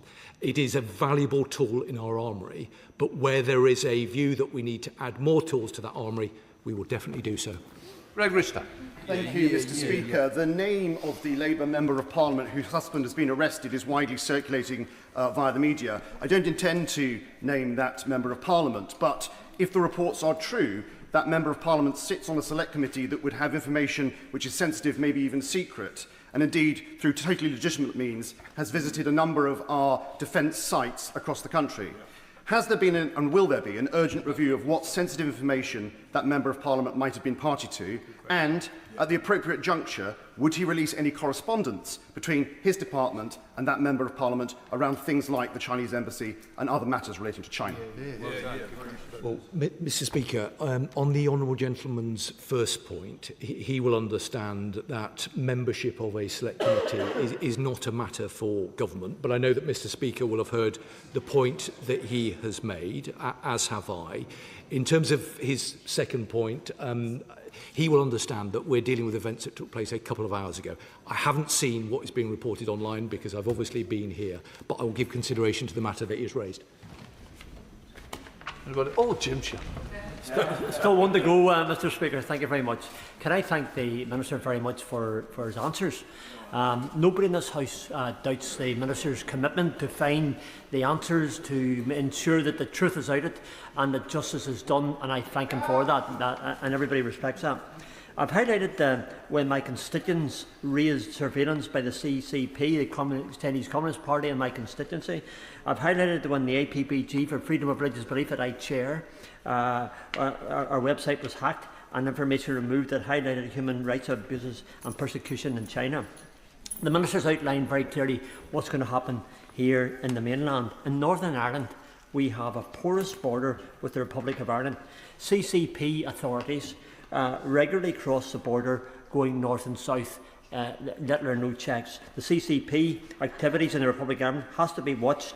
What discussions has the Minister had to ensure that the Republic of Ireland government and the Garda Síochána collectively work to ensure and thwart the CCP wherever they are, and especially in Northern Ireland and the Republic of Ireland? Thank you. Well, Madam Deputy Speaker, I'm grateful to the honourable member, as I always am, and I'm grateful to him for his words about our commitment to these matters. I know he shares that commitment, and I know that he has been a tireless champion for the freedom of those to practice their religion. He's raised, I think, some very important points. I think he will understand if I want to reflect on them more closely, but I can say to him that we do have a very close working relationship with the Republic of Ireland, but I'll look carefully at what he said and get back to him. That is the end of the statement. Point of order, David Taylor. Thank you, Madam Deputy Speaker. I wish to clarify the record in response to the point of order raised by the member for North Herefordshire on Monday following the Iran statement, in which she claims that the reputation of the Green Party Deputy Leader, Mohsin Ali, had been incorrectly attacked by the Right Honourable Member for Wetherby and Easingwold. In fact, he was entirely correct in stating that the Green Party Deputy Leader had attended a pro-Iranian regime rally. This is evidenced by the fact that the poster promoting the rally included the regime's flag, but more importantly showed that the organisers of that event were not only the CND and the Stop Some Wars Coalition, but also groups like the Islamic Human Rights Commission, which the Shawkosh Review named, and I quote, as an Islamist group with links to the Iranian regime.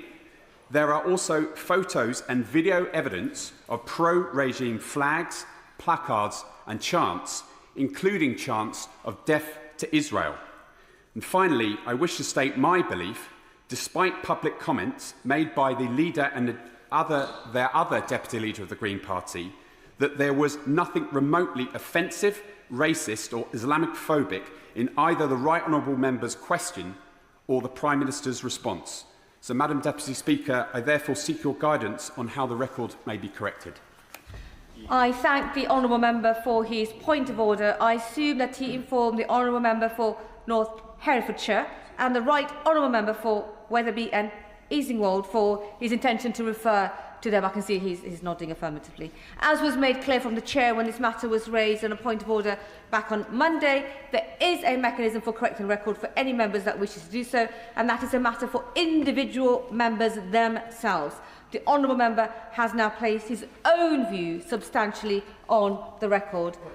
Point of order, Dr. Ciara Mallon. Thank you, Madam Speaker. I don't wish to put the Chair in any position to give us an immediate answer, but obviously, as has been commented on, there is rumours online that the arrests of individuals for spying include the partner of a Labour MP. I don't make any suggestion that that Labour MP has done anything wrong, and it could have been any of us potentially. But we all know across this House, we've worked with other MPs, within parties, across parties, share information, campaign together. We may well have been subjected to activities that we could volunteer to the House authorities and other, but unless we actually get a confirmation as to who that individual is, that isn't an easy position to be in. So can the House give consideration to actually letting us know who this individual is, so that we might reflect on whether we can offer any helpful information? I appreciate the member's concern, but the Chair isn't responsible for the content of the statements made by ministers, and the ministers will no doubt update when and if appropriate. The ministers on the front bench are nodding positively to that response. It's not a matter for the Chair. I think I will leave that there because we do not want to continue the debate any further. I'll give the front benches a moment or two to shuffle over.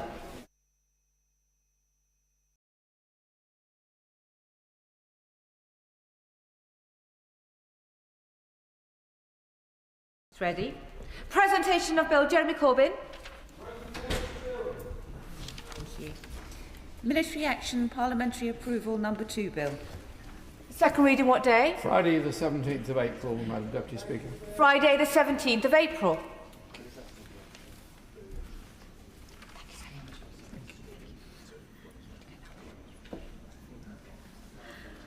Presentation of Bill. Callum Miller. State Actors Prescription Bill. Second reading what day? Friday the 17th of April, please. Friday the 17th of April. Presentation of Bill. Callum Miller. United States Military and Security Operations Oversight Bill. Second reading what day? Also Friday the 17th of April. Friday the 17th of April.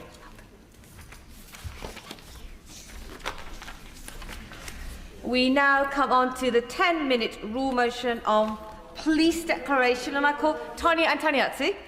Thank you, Madam Deputy Speaker. I beg that leave be given to bring in a bill to require police officers and certain employees of police forces to declare a membership or affiliation to certain types of society and organisation, to require such declarations to be accompanied by a statement relating to that membership and for connected purposes. Now, Madam Deputy Speaker, these secret or closed or private societies have often been the subject of ridicule from Monty Python to The Simpsons. These organisations have been seen as silly, strange, perhaps old-fashioned. Even today we hear reference to the Funny Handshake Club. But look beyond these parodies and you'll find networks of people with power and authority, clubs of like-minded individuals that look out for their own. Now, Madam Deputy Speaker, many often do excellent work, raising funds for charitable causes and supporting communities. The most well-known of these groups is the Freemasons. It's one of the world's oldest social and charitable organisations with around 170,000 members.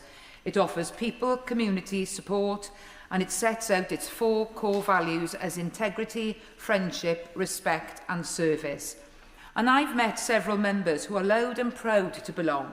They are happy to declare their association because it means they can tell people about the good work they do and counter any allegations of secrecy and nepotism. I first raised the issue of police declaring membership to the Freemasons in 2024 with another 10-minute rule bill. This is a matter I have long believed needs to be put right. So, in December last year, I really welcomed the Metropolitan Police's decision to revise its policy to require all officers and staff to declare whether they are members of the Freemasons or any other hierarchical association. The mandate has been largely supported by Met Police officers. A survey of staff showed 2/3 of respondents felt membership to secret organisations affected the perception of police impartiality and public trust. Now, around 400 Met staff have declared their involvement, most of them belonging to the Freemasons. But the move has not been without opposition. Earlier this year, legal action was brought by the home of Freemasonry, the United Grand Lodge of England, along with 2 serving officers. They argued that the Met's disclosure policy breached members' rights to privacy and free expression. However, last month the High Court dismissed the challenge, ruling the Met's policy was both lawful and proportionate. For years, the Met have been under growing pressure to get to grips with concerns about Freemasonry influence in policing. Pressure that intensified after the Daniel Morgan Independent Panel highlighted the issue. The panel, set up to examine corruption around Daniel Morgan's murder in 1987, found serious transparency failings and recommended that officers should be required to declare memberships like Freemasonry to help rebuild public trust. And the pressure increased in March 23 after the Casey Review delivered a stark assessment of the Met Police culture and standards, finding them institutionally racist, misogynistic and homophobic. The Casey Review was commissioned in direct response to the kidnap, rape and murder of Sarah Everard by a serving Metropolitan Police officer. And Sarah has been remembered today in this chamber as yesterday marked 5 years since she was killed. After her death, rebuilding public trust became something the Met Police could no longer ignore. There is still a long way to go, but they hope their new declarable association policy will be an important step towards greater transparency. Across the UK, our policing model relies on public trust and consent, and at the heart of the Pelian principles of policing is the idea that public consent is maintained by applying the law fairly and impartially. The College of Policing's Code of Ethics states that to demonstrate they are applying the law fairly, police forces should operate with transparency. The Independent Office for Police Conduct's 2023 report into public perceptions of the police identified increased transparency as a key measure the police could take to improve confidence in policing. And interestingly, in 2016, the Police and Crime Commissioner for South Wales Police then told Abida Bedwa, if members of a club or society have to disclose, it takes away any hidden agendas. And it would be best to have one common system for local authorities, police forces and health boards. Only then can we ensure everybody is being treated equally. With these words in mind, I am seeking to bring forward a bill that at its heart provides more transparency to the public. The outcome of this bill would be to have a public register of associations for all officers and civilians working in the police. We in this House work cross-party. The issue is a policing one, not a party political one, and I thank my colleagues who have sponsored this bill who come from 3 different parties. Today, I urge this government to introduce legislation to make it mandatory for all police forces in England and Wales to adopt a consistent, standardised approach aligned with the Metropolitan Police Declarable Association policy, so that all our police are legally required to declare memberships, past or present, of any organisation with confidential membership, hierarchical structures and an expectation that members support and protect one another. I want to see all police forces in the UK following the Met's lead. Don't the rest of us, who are living outside of London, deserve the same level of transparency and impartiality from our police forces? After all, it's not a particularly new idea in this House. In 1997, the Home Affairs Select Committee published its report, Freemasonry in the Police and the Judiciary, and it concluded that we recommend that police officers, magistrates, judges and Crown prosecutors should be required to register membership of any secret society and that the record should be made publicly available. In February 1998, the Home Office accepted this recommendation, stating that all new appointments should have, as a condition of appointment, a requirement to declare membership of the Freemasons. If I was a serving police officer, Madam Deputy Speaker, I would welcome this opportunity to be transparent and show my dedication to the force and to the public. This is what motivates all of us who serve the public. If we are serious about reforming police culture, and I think we should be, then we should leave no stone unturned. This bill serves to act as one of those many stones in need of turning. I must stress that this bill is not seeking to prevent membership to societies. I am acutely aware of the right to association and previous precedent that has been set out for this in the ECHR. For 20 years, I was a school teacher, subject to DBS checks, but not a register of interest, as I am now as an MP. I feel very strongly about the significance and role of culture within organisations, particularly in public services. All organisations have a responsibility to change their culture for the better by being honest, and the word again I'm going to use, transparent, about matters relating to governance and day-to-day operations. Of course, one might argue that if such declarations should be made in the police, then they should be made by members of Parliament. Given that we are lawmakers, to them I say, why not? Being part of societies can be inherently positive, enhancing friendships and fostering new connections. But we have issues to be addressed. It is important that we restore trust in the police. This bill is no magic wand. But to quote from the Home Affairs Committee report from 1998, Freemasonry in Public Life, the solution is a simple one. It requires no bans or prescriptions, which generally have no place in democratic society. It merely requires public servants who are members of secret societies or a society with secrets, as Freemasons used to say, to disclose their membership.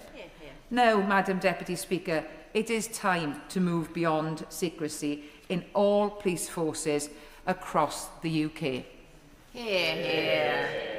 Question is that the honourable member have leave to bring in the bill. As many of that opinion say aye? Aye. Of the contrary, no. The ayes have it, the ayes have it. Who will prepare and bring in the bill? Louise Haigh, Justin Madders, Paula Barker, Claire Hanna, Chris Blow, David Smith, Ben Lake, Anne Davis, Liz Saville-Roberts, Llinos Medi, Sarah Dyke, and myself, Madam Deputy Speaker. Tonia and Taniazzi.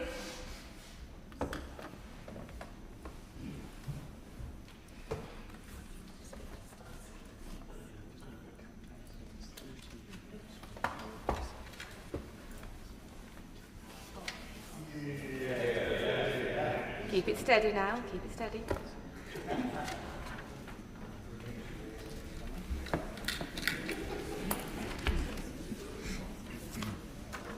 Thank you.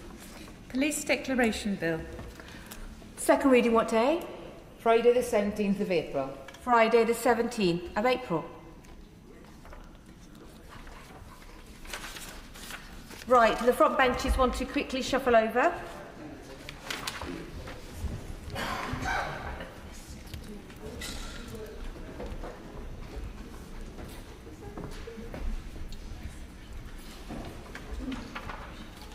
If you're comfortable, Mr. Vince, shall we wait? We now come to the Estimates Day debate. We'll start with the motion on the supplementary estimate for the Foreign, Commonwealth and Development Office and the debate on the spending of the Foreign, Commonwealth and Development Office. The debate will be led by Sarah Champion. Minister to move formally. The question is, as on the order paper, Sarah Champion. Thank you, Madam Deputy Speaker. And I'd like to thank the Backbench Business Committee for granting a debate on this topic, which takes place at such a crucial time for the Foreign, Commonwealth and Development Office. And may I also take this moment to thank the FCDO staff for their ongoing efforts to support British nationals caught up in the conflict in the Middle East. Yeah. Over successive governments, we have seen a sustained reduction in the United Kingdom's development budget, ODA. First, the cut from 0.7% to 0.5% of GNI, and now a stated path towards the 0.3% by 2027. It's also reported that the UK's international climate finance commitment is now to be slashed by £2.6 billion. These cuts have consequences. They affect how the UK is perceived internationally and our ability to support stability and prosperity both overseas and in our own country. Aid has always been a highly cost-effective way of preventing conflict and reducing pressures that eventually reach our own borders.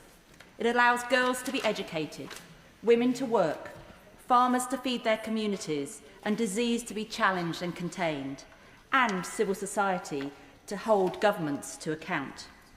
It is our soft superpower, and its benefits cannot be underestimated.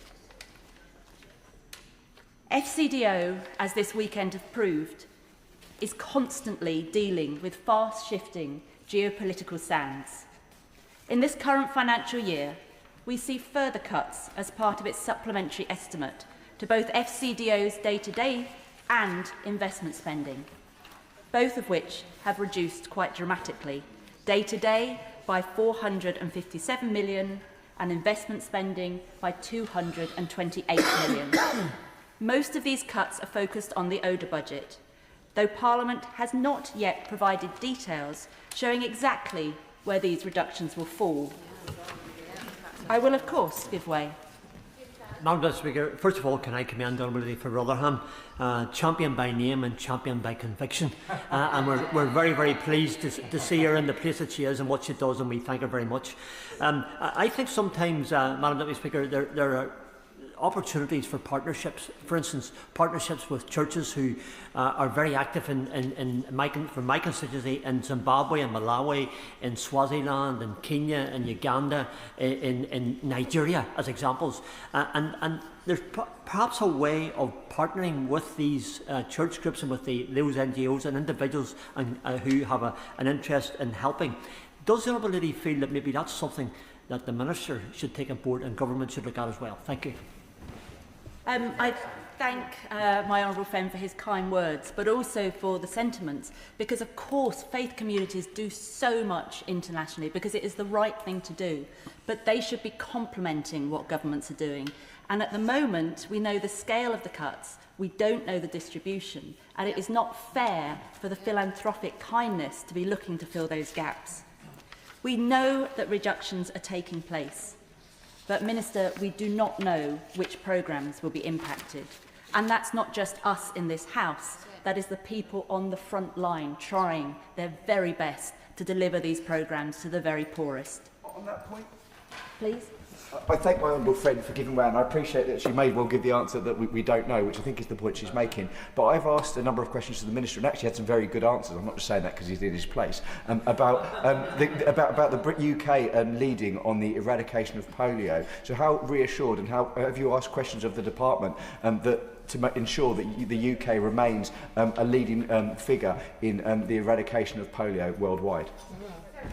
I thank my honourable friend for raising it. Polio is one of the success stories which shows when countries work together, we can almost completely, I think we're at 99.98% of eradication.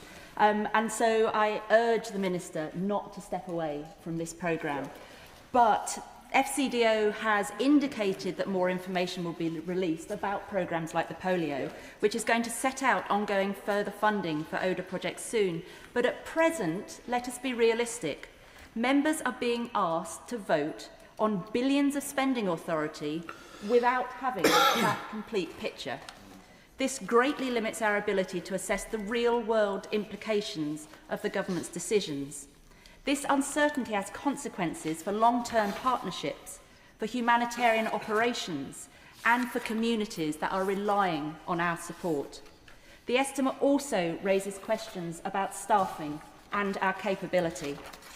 Crises from Sudan to Gaza, from the Horn of Africa to Ukraine, and of course the Middle East, require experienced personnel and effective programme oversight. Any reduction in FCDO staffing risks weakening the department's ability to deliver and evaluate programmes effectively.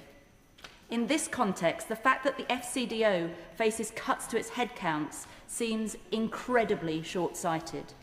A major restructure is ongoing right now and is expected to reduce the workforce by 15 to 25%. We don't know, and unfortunately the staff do not yet know. The failure to produce and share a workforce plan or equalities impact assessment does little to reassure me that the FCDO has sufficiently engaged the staff or the unions in its restructuring, or that it has considered the implications of staffing reductions on its ambitions for ODA. On that point, would my honourable friend... There are unanswered questions about the ability of the FCDO to retain sufficient expertise and manage its complicated portfolio with such a tight funding envelope. Of course, I allow my honourable friend.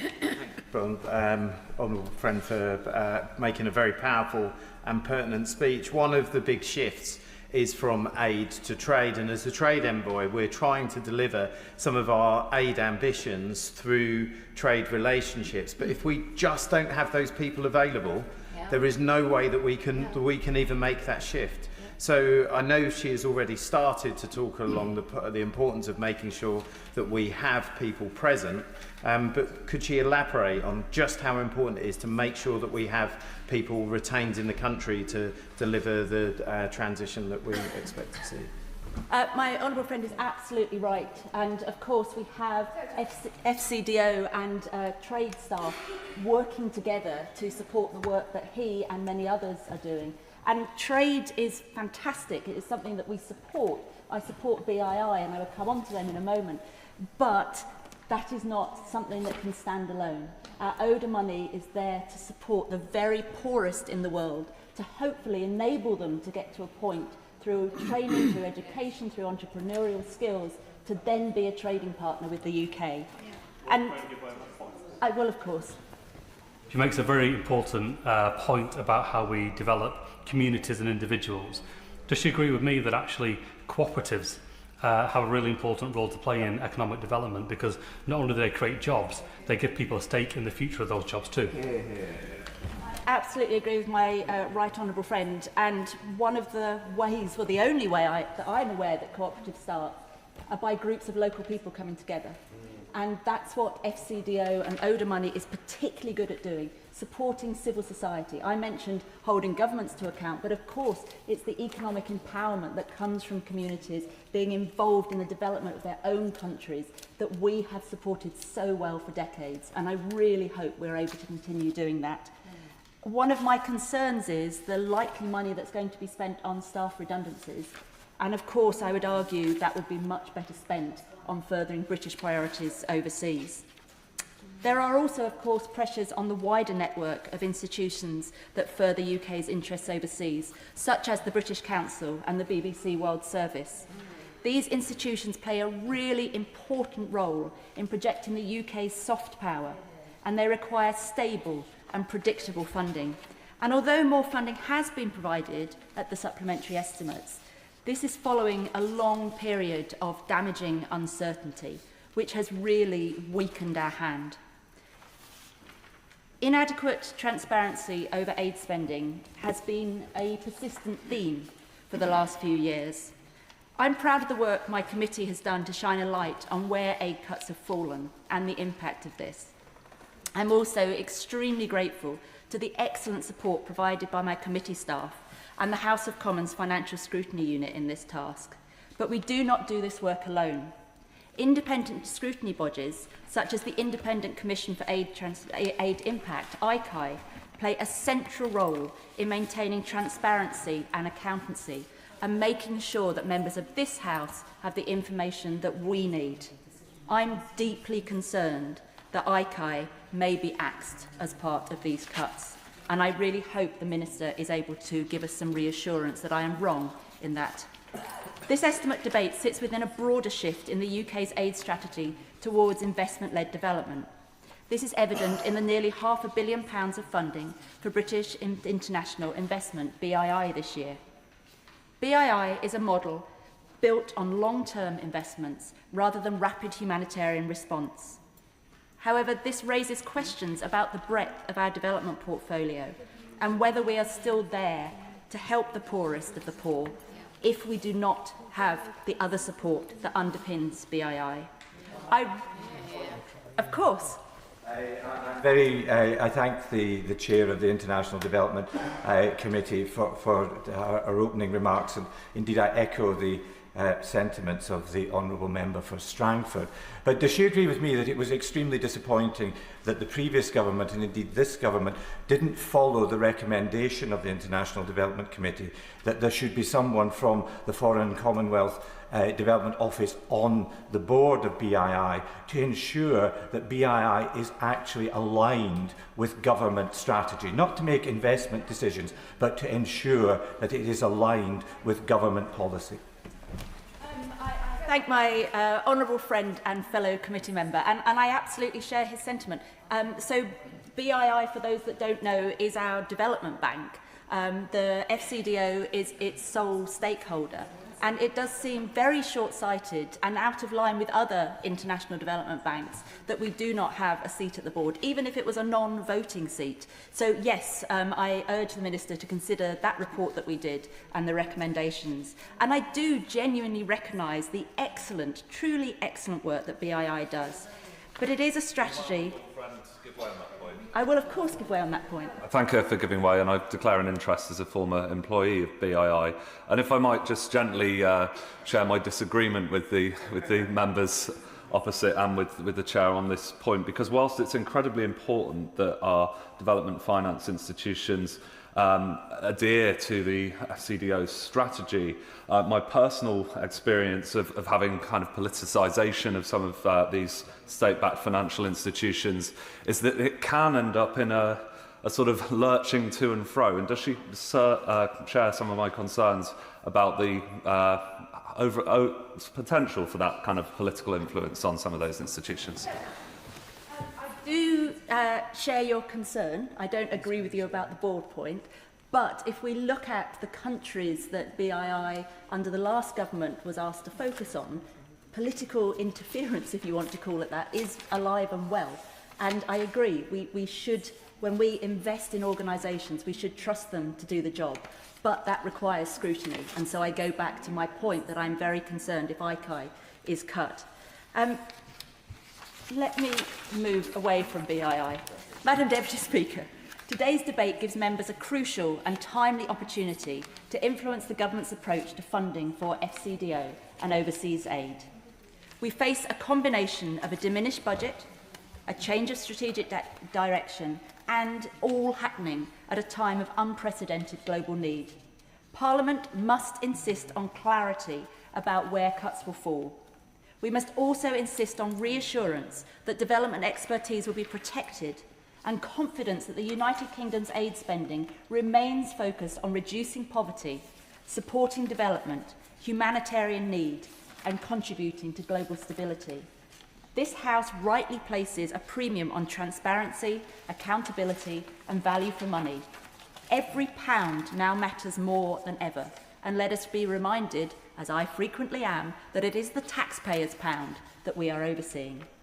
Although our formal powers to amend the FCDO spending limits are limited, debates such as this allow us to exert influence and have our say over at a pivotal moment in the UK's foreign policy. And I know my colleagues in the House will use that moment wisely. Thank you, Chair. John Whittingdale. Thank you, Madam Deputy Speaker.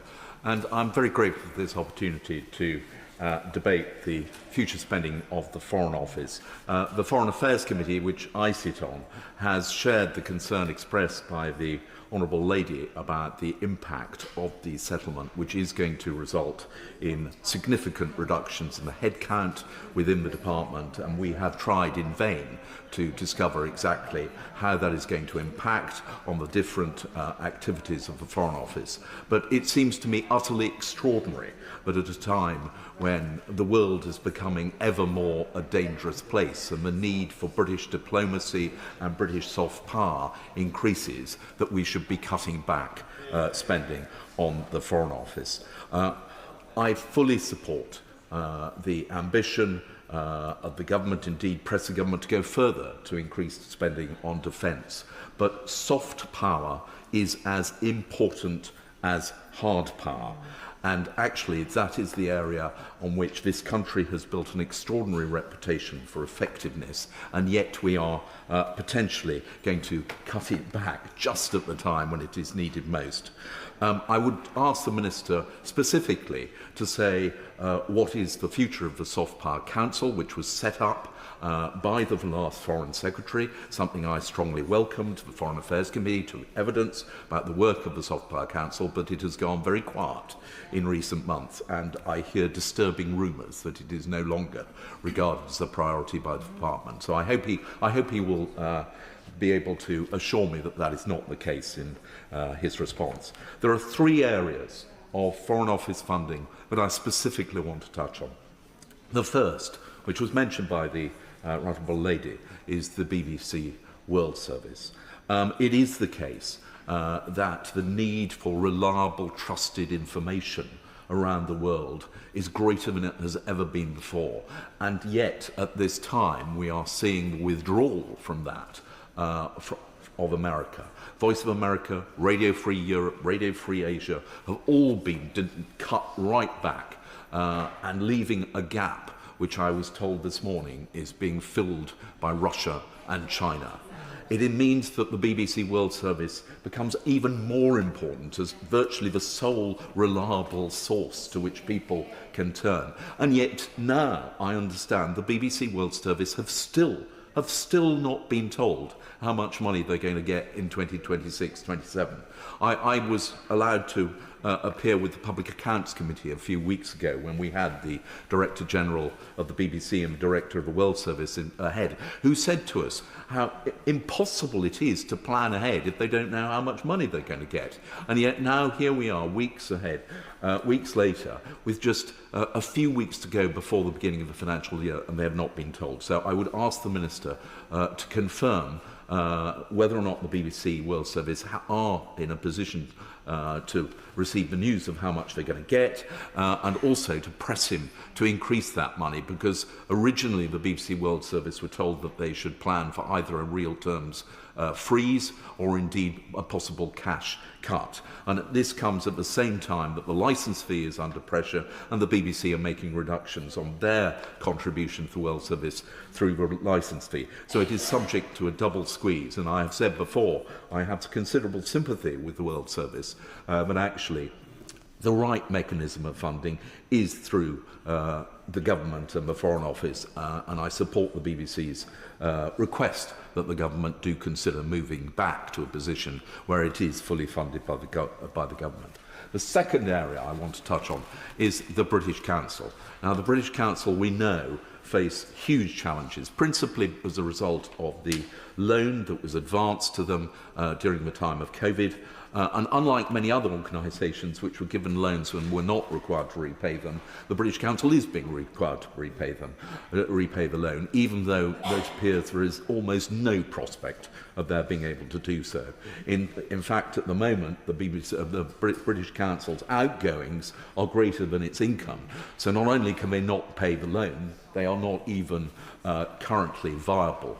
I know, and I thank the Minister for the briefing which I am the Chair of the Foreign Affairs Committee have been given about the future of the British Council, and I would simply urge the Minister to press ahead with drawing up a plan which will both meet the existing challenges but also set out a route forward which will put the British Council on a firm footing, because it does incredibly important work, particularly in those parts of the world where malign forces are seeking to influence democratic elections and the attitudes of people. I give way to the honourable gentleman. Thank the honourable gentleman for giving way to making a very powerful point about the British Council and the work that it does. A lot of that work is required to actually counter malign Russian and Chinese influence, in that there are a number of countries that are desperate to get out of the grasp of China. And they are countries that would like to see greater friendship with us, and to do that they are trying to encourage a shift in the culture or how their young people engage, and that is delivered through the British Council and English language training. Would he agree with me that some of the value that is applied to this training isn't necessarily seen directly and perhaps should be assigned to security and defence? That the honourable gentleman makes a very fair point. He's absolutely right about the importance of the work, which is not always fully visible, both in established countries. I mean, I have a particular knowledge and interest in the Baltic nations, which are on the front line against Russia, and where there are, particularly in Latvia, a Russian minority population, which is subject to constant barrage of Russian attempts to influence, and that is an area where the British Council are very active, and I am concerned at reports that the British Council may be forced to withdraw from its activities in the Baltic nations. But as he rightly says, there are other countries where Russia and China are active, which are strategically of huge importance, but which are at risk of tipping back towards the orbit of hostile powers. And the British Council can play an important part in seeking to prevent that. I'll give way again to the gentleman. That's a very good example, but I also want to make sure that we all understand that those examples aren't just the front line against Russia. Actually, some of these countries are in Africa when they actively need help in being able to draw our aid and the other contributions that we give away from that influence. And we should be actively supporting countries such as Gabon, where they are trying to be a strong partner for the Commonwealth, or in Mozambique, where the language isn't of English naturally. I completely agree with the honourable gentleman. Africa is of huge importance, and if ever we needed a reminder of the risk to the values we hold from hostile powers, and in particular China, we got a perfect demonstration of that in the statement just an hour or so ago. The third area I just want to touch on, and the Minister, I'm delighted, has specific responsibility in this area, and I very much welcome the commitment he has already shown to it, and that is media freedom. The Global Coalition for Media Freedom was established under the last government by the Secretary of State for Culture, Foreign Secretary at the time. I'm trying to remember is Jeremy Hunt's constituency, but the right honourable gentleman for Godalming. I'm most grateful to the whip on the bench, and it is great news that the Foreign Secretary was able to announce, I think at Munich just recently, that the UK is going to take back the chair of the Media Freedom Coalition. It is even more important today than it was when it was set up. But I would just hope that by taking back the chair, it will not just be symbolic, but it will be matched by a real commitment to promote media freedom, which also is under huge threat at the moment in a wide range of countries. We have seen journalists threatened with imprisonment, harassment, and in some cases murdered. And the UK has a very important role to play in promoting media freedom and taking a lead with such things as the introduction of visas for journalists who are under threat, with sanctions against journalists, and I was pleased to see that Georgia, we have just placed sanctions. Madam Deputy Speaker, you are indicating to me that, and I know other people wish to speak, so I will leave it with those three areas, and I would hope the Minister will be able to say a little more about that in his response. If colleagues can keep their contributions to under 10 minutes, that will help every other colleague in the chamber. Dave Everly Thornbury, Chair of the Select Committee. Thank you very much, Madam Deputy Speaker. I want to begin by paying tribute to the strength and the bravery of FCDO staff in the Middle East today. They're giving support and guidance to hundreds of thousands of Brits who are stranded and are scared and are desperate to return home. And there are so many lessons to learn from what is happening in the Middle East at the moment, and in the Gulf at the moment. But for the purposes of this debate, I think the lesson we should learn is all about the vital importance of the Foreign Office. And it's not all about wearing linen. It is a great deal of... I've done it. But it's also a great deal of hard work. And it's very important that we recognise that. It's never been harder. And I mean, just look at what they're having to deal with right now. I heard on the radio just a few days ago a 21-year-old who had gone out to Dubai to celebrate her birthday. She was there all by herself and she was being interviewed and she was clearly really frightened. And it is the embassy that will be looking after her, and I hope it'll be the embassy that will be getting her home to her mother. And it's our brave Foreign Office staff at a time like this that have to step up, and I'm sure that they themselves are terrified, but they will be getting her back. They're going to call in the favours. They're going to call in favours that they've developed over years. They're going to rely on relationships that they have developed. They're going to rely on the credit that they have in the bank because of their professionalism and because they work together and they work on behalf of our country. And they cultivate relationships. They use that strength. And hundreds of thousands of Brits in the Gulf will be relying on that professionalism in the next few weeks and months. And they will be acutely aware that they are being charged also with attempting to put down the seeds for how it will be that a peace will develop in the future. And that will also rely on their relationships and their professionalism. And they do that against a background of knowing that it is very important that Britain continues to be a force for good, which Britain can be when it is at its best. And yet, when we're asking all of this from them, and we're asking all this service from them, we are expecting them to work twice as hard against a background of rumours and stories about cuts to their jobs, where they could be, 25% of them could be losing their jobs. Madam Deputy Speaker, it is really important for the House to remember the sacrifices that these civil servants make. And because of their work, they do a different job to our armed forces, but effectively they are keeping us safe. And it is very important that that is understood. And I am concerned that the strategy for the restructuring of the Foreign Office is not very clear when it comes to strategy. I appreciate that it seems that what's happened is that we're taking a top slice off, so the directors are being shorn, there are fewer of them, and then they themselves will be expected to cut their staffing back by, we're told, about 25%. I would just warn the Minister, and perhaps to reflect on this, which is that kind of restructuring is not one which prioritises or which is particularly sensitive to Ministers' priorities. It would seem to just be, we are restructuring in order to restructure, but not looking first and foremost about what it is that the Foreign Office is about, what is it that we should be doing, and how do we make sure that we retain the expertise, the knowledge, the connections, the best people, in order to be able to deliver those priorities. Because otherwise, I fear that we undermine yet again the morale in the Foreign Office. I could go into some of the reasons why, under the previous government, the Foreign Office morale was gravely undermined, but this is not the place. But I don't want us to be doing it again ourselves.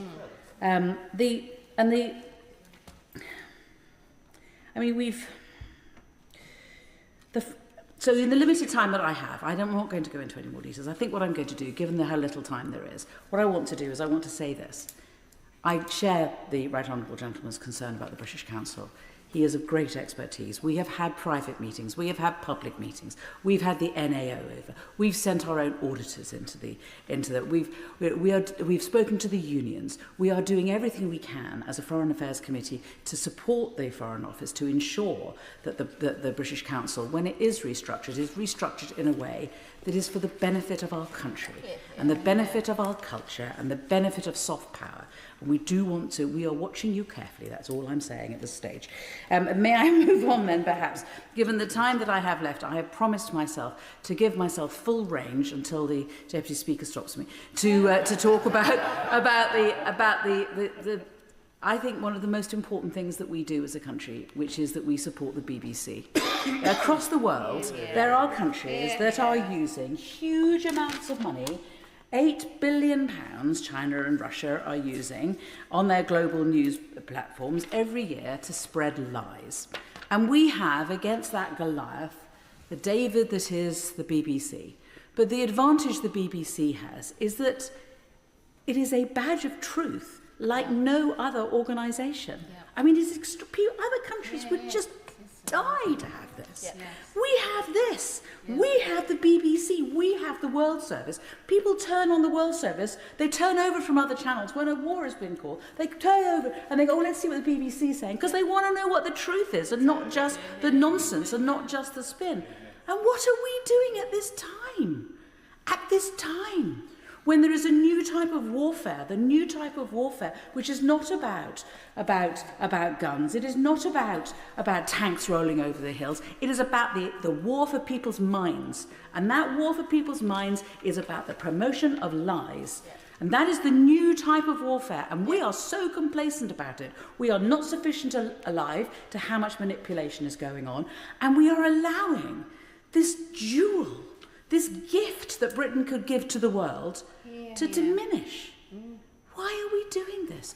I personally feel that it is not just a matter of making sure that the funding for the Foreign Office doesn't get cut, for the World Service doesn't get cut. I would say, particularly if our presence in Africa is going to be diminished, as it unfortunately most definitely will, given what's happening in terms of our aid budget, at least let those countries hear a bit of truth and let it be promoted. Look, it's not like we're nothing. I mean, I don't want to overstate this. We're already communicating with 313 million people worldwide. That's pretty good. Let's make sure that they all get an opportunity to hear what it is that the BBC can do. The new unit when it comes to fact-checking is second to none and is so important at a time like this to crack the lies so that people can get back and see the truth. I'm extremely grateful to the Chairman of the Foreign Affairs Select Committee, endorse absolutely everything she said about the BBC World Service. Would she just make a brief comment in the time available about the sister organisation of BBC Monitoring?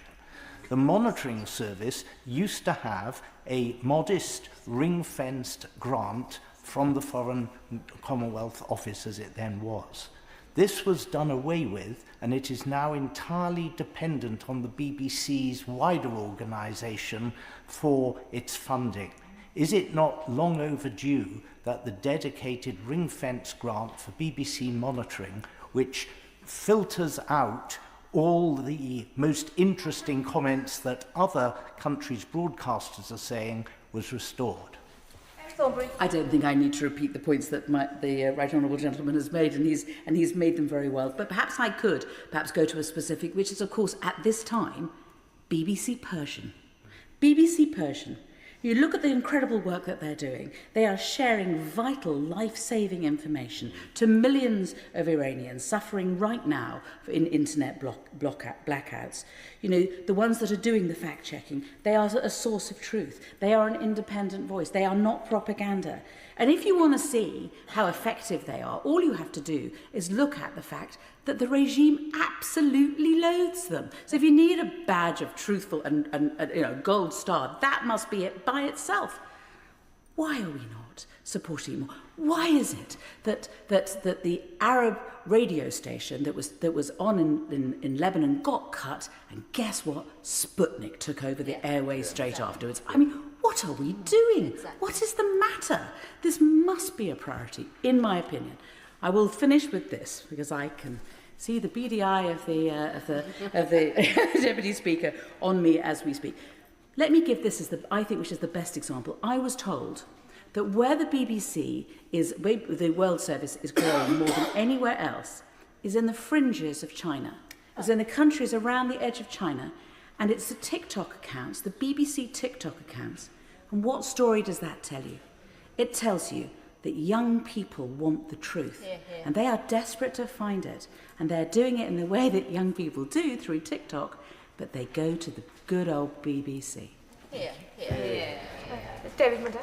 Thank you, Madam Deputy Speaker. I want to begin with one very specific ask of the Minister, and hopefully it's one that he can give, and that is a continuing commitment to Abercrombie House in East Kilbride as the FCDO's second headquarters. The government scrapped plans to build a new headquarter building in Glasgow and have confirmed up to now that they're staying at Abercrombie House. But as the International Development Committee has heard, that building requires significant investment, and at a time of such significant cuts to the FCDO budget, obviously, and staffing changes, there's a concern as to whether that will actually be done.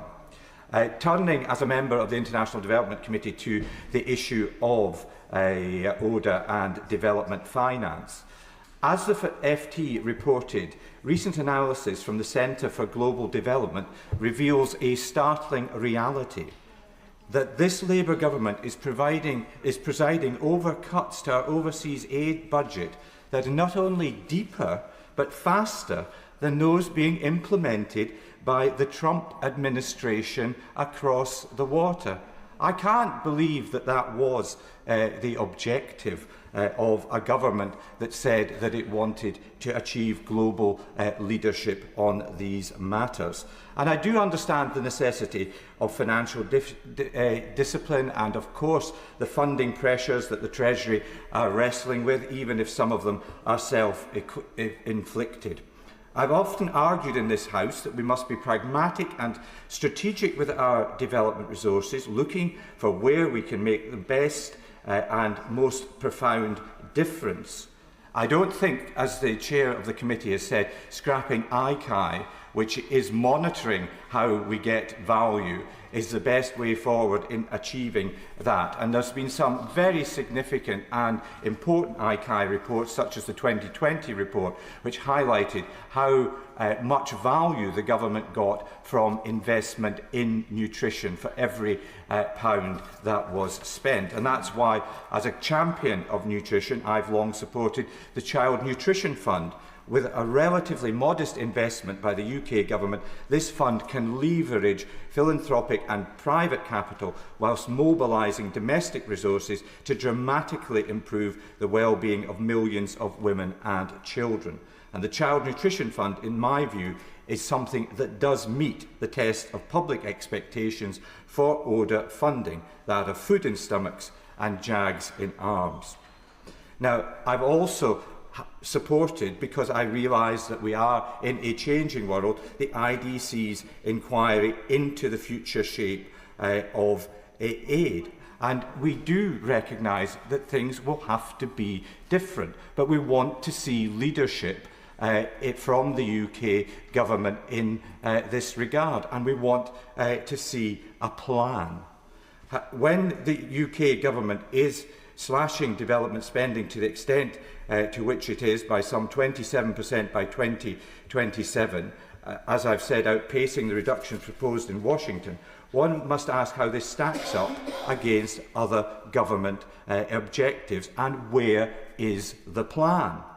And whilst the US Congress has acted as a vital check, I see very little of that same approach here in the UK, despite the very best efforts of the International Development Committee. As I've said before, if cuts are to happen, they need to be thought through, and that thinking needs to come prior to the cutting. This sadly has not been the case, and unless the Minister pulls it out of the hat at the end of this debate, there is no evidence of a plan. Reductions in ODA were announced over a year ago, but the UK's Future of Aid conference will not be taking place until May this year, if at all, I suspect. In the meantime, services are falling over that could otherwise be put on a sustainable footing through new and innovative approaches or being transferred to capable local partners. And the issue of the change in policy in the US has significant ramifications which we should be addressing now, particularly the withdrawal of funding on LGBT and family planning issues. And this is most certainly, Madam Deputy Speaker, not the time for the FCDO to be cutting its LGBT budget, as the Elton John AIDS Foundation have, amongst others, highlighted. We are told these reductions are to fund our defence capabilities against Russian and indeed now Iranian aggression. The government must, however, be careful not to create a vacuum of influence, as others have already highlighted, and allow malign actors to move in while we do this. One need only look to Russia's Wagner Group and their operations in Africa, particularly around critical minerals, as another example of this.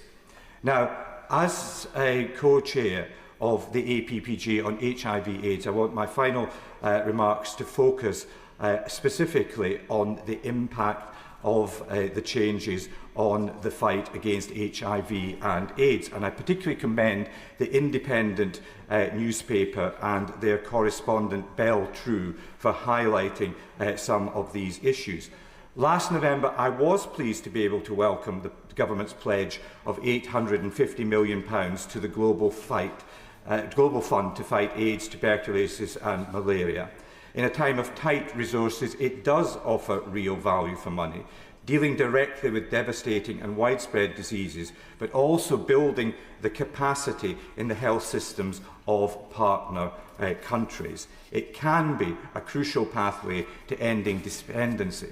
But while £850 million was welcome, it was nonetheless a £150 million reduction from 2022.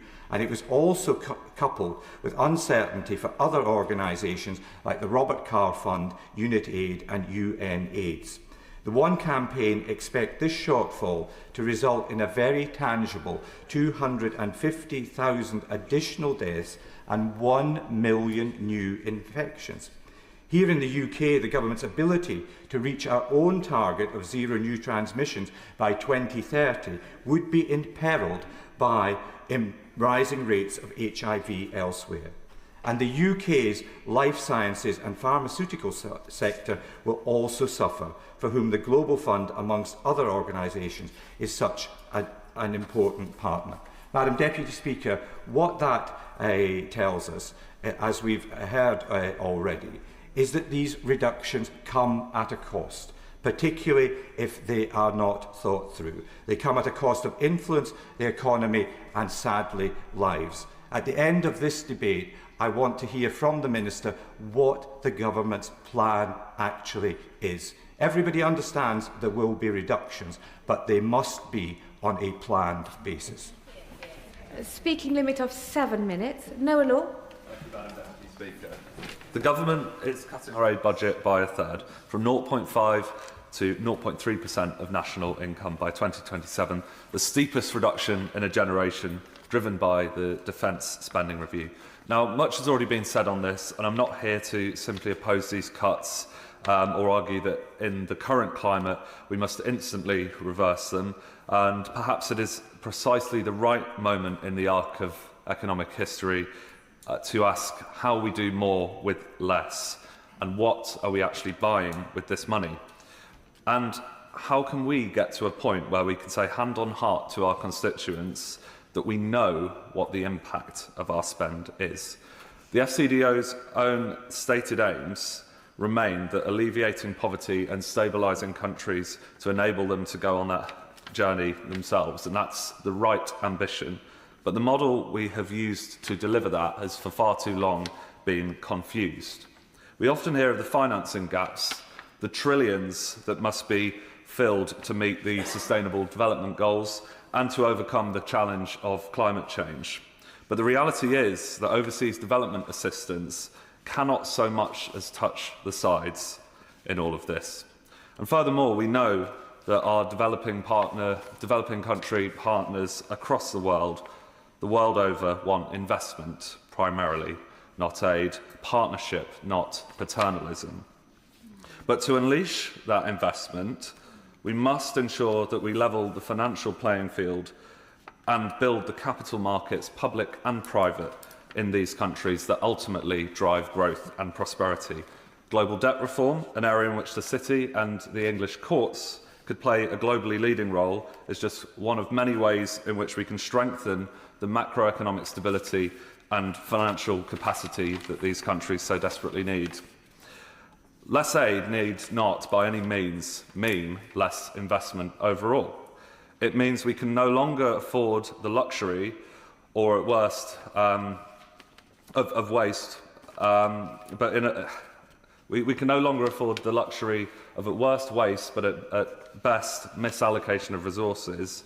And investment means that trusting local knowledge and building local institutions and empowering local businesswomen and men who are the ones ultimately responsible for delivering economic growth that sustainably lifts people out of poverty.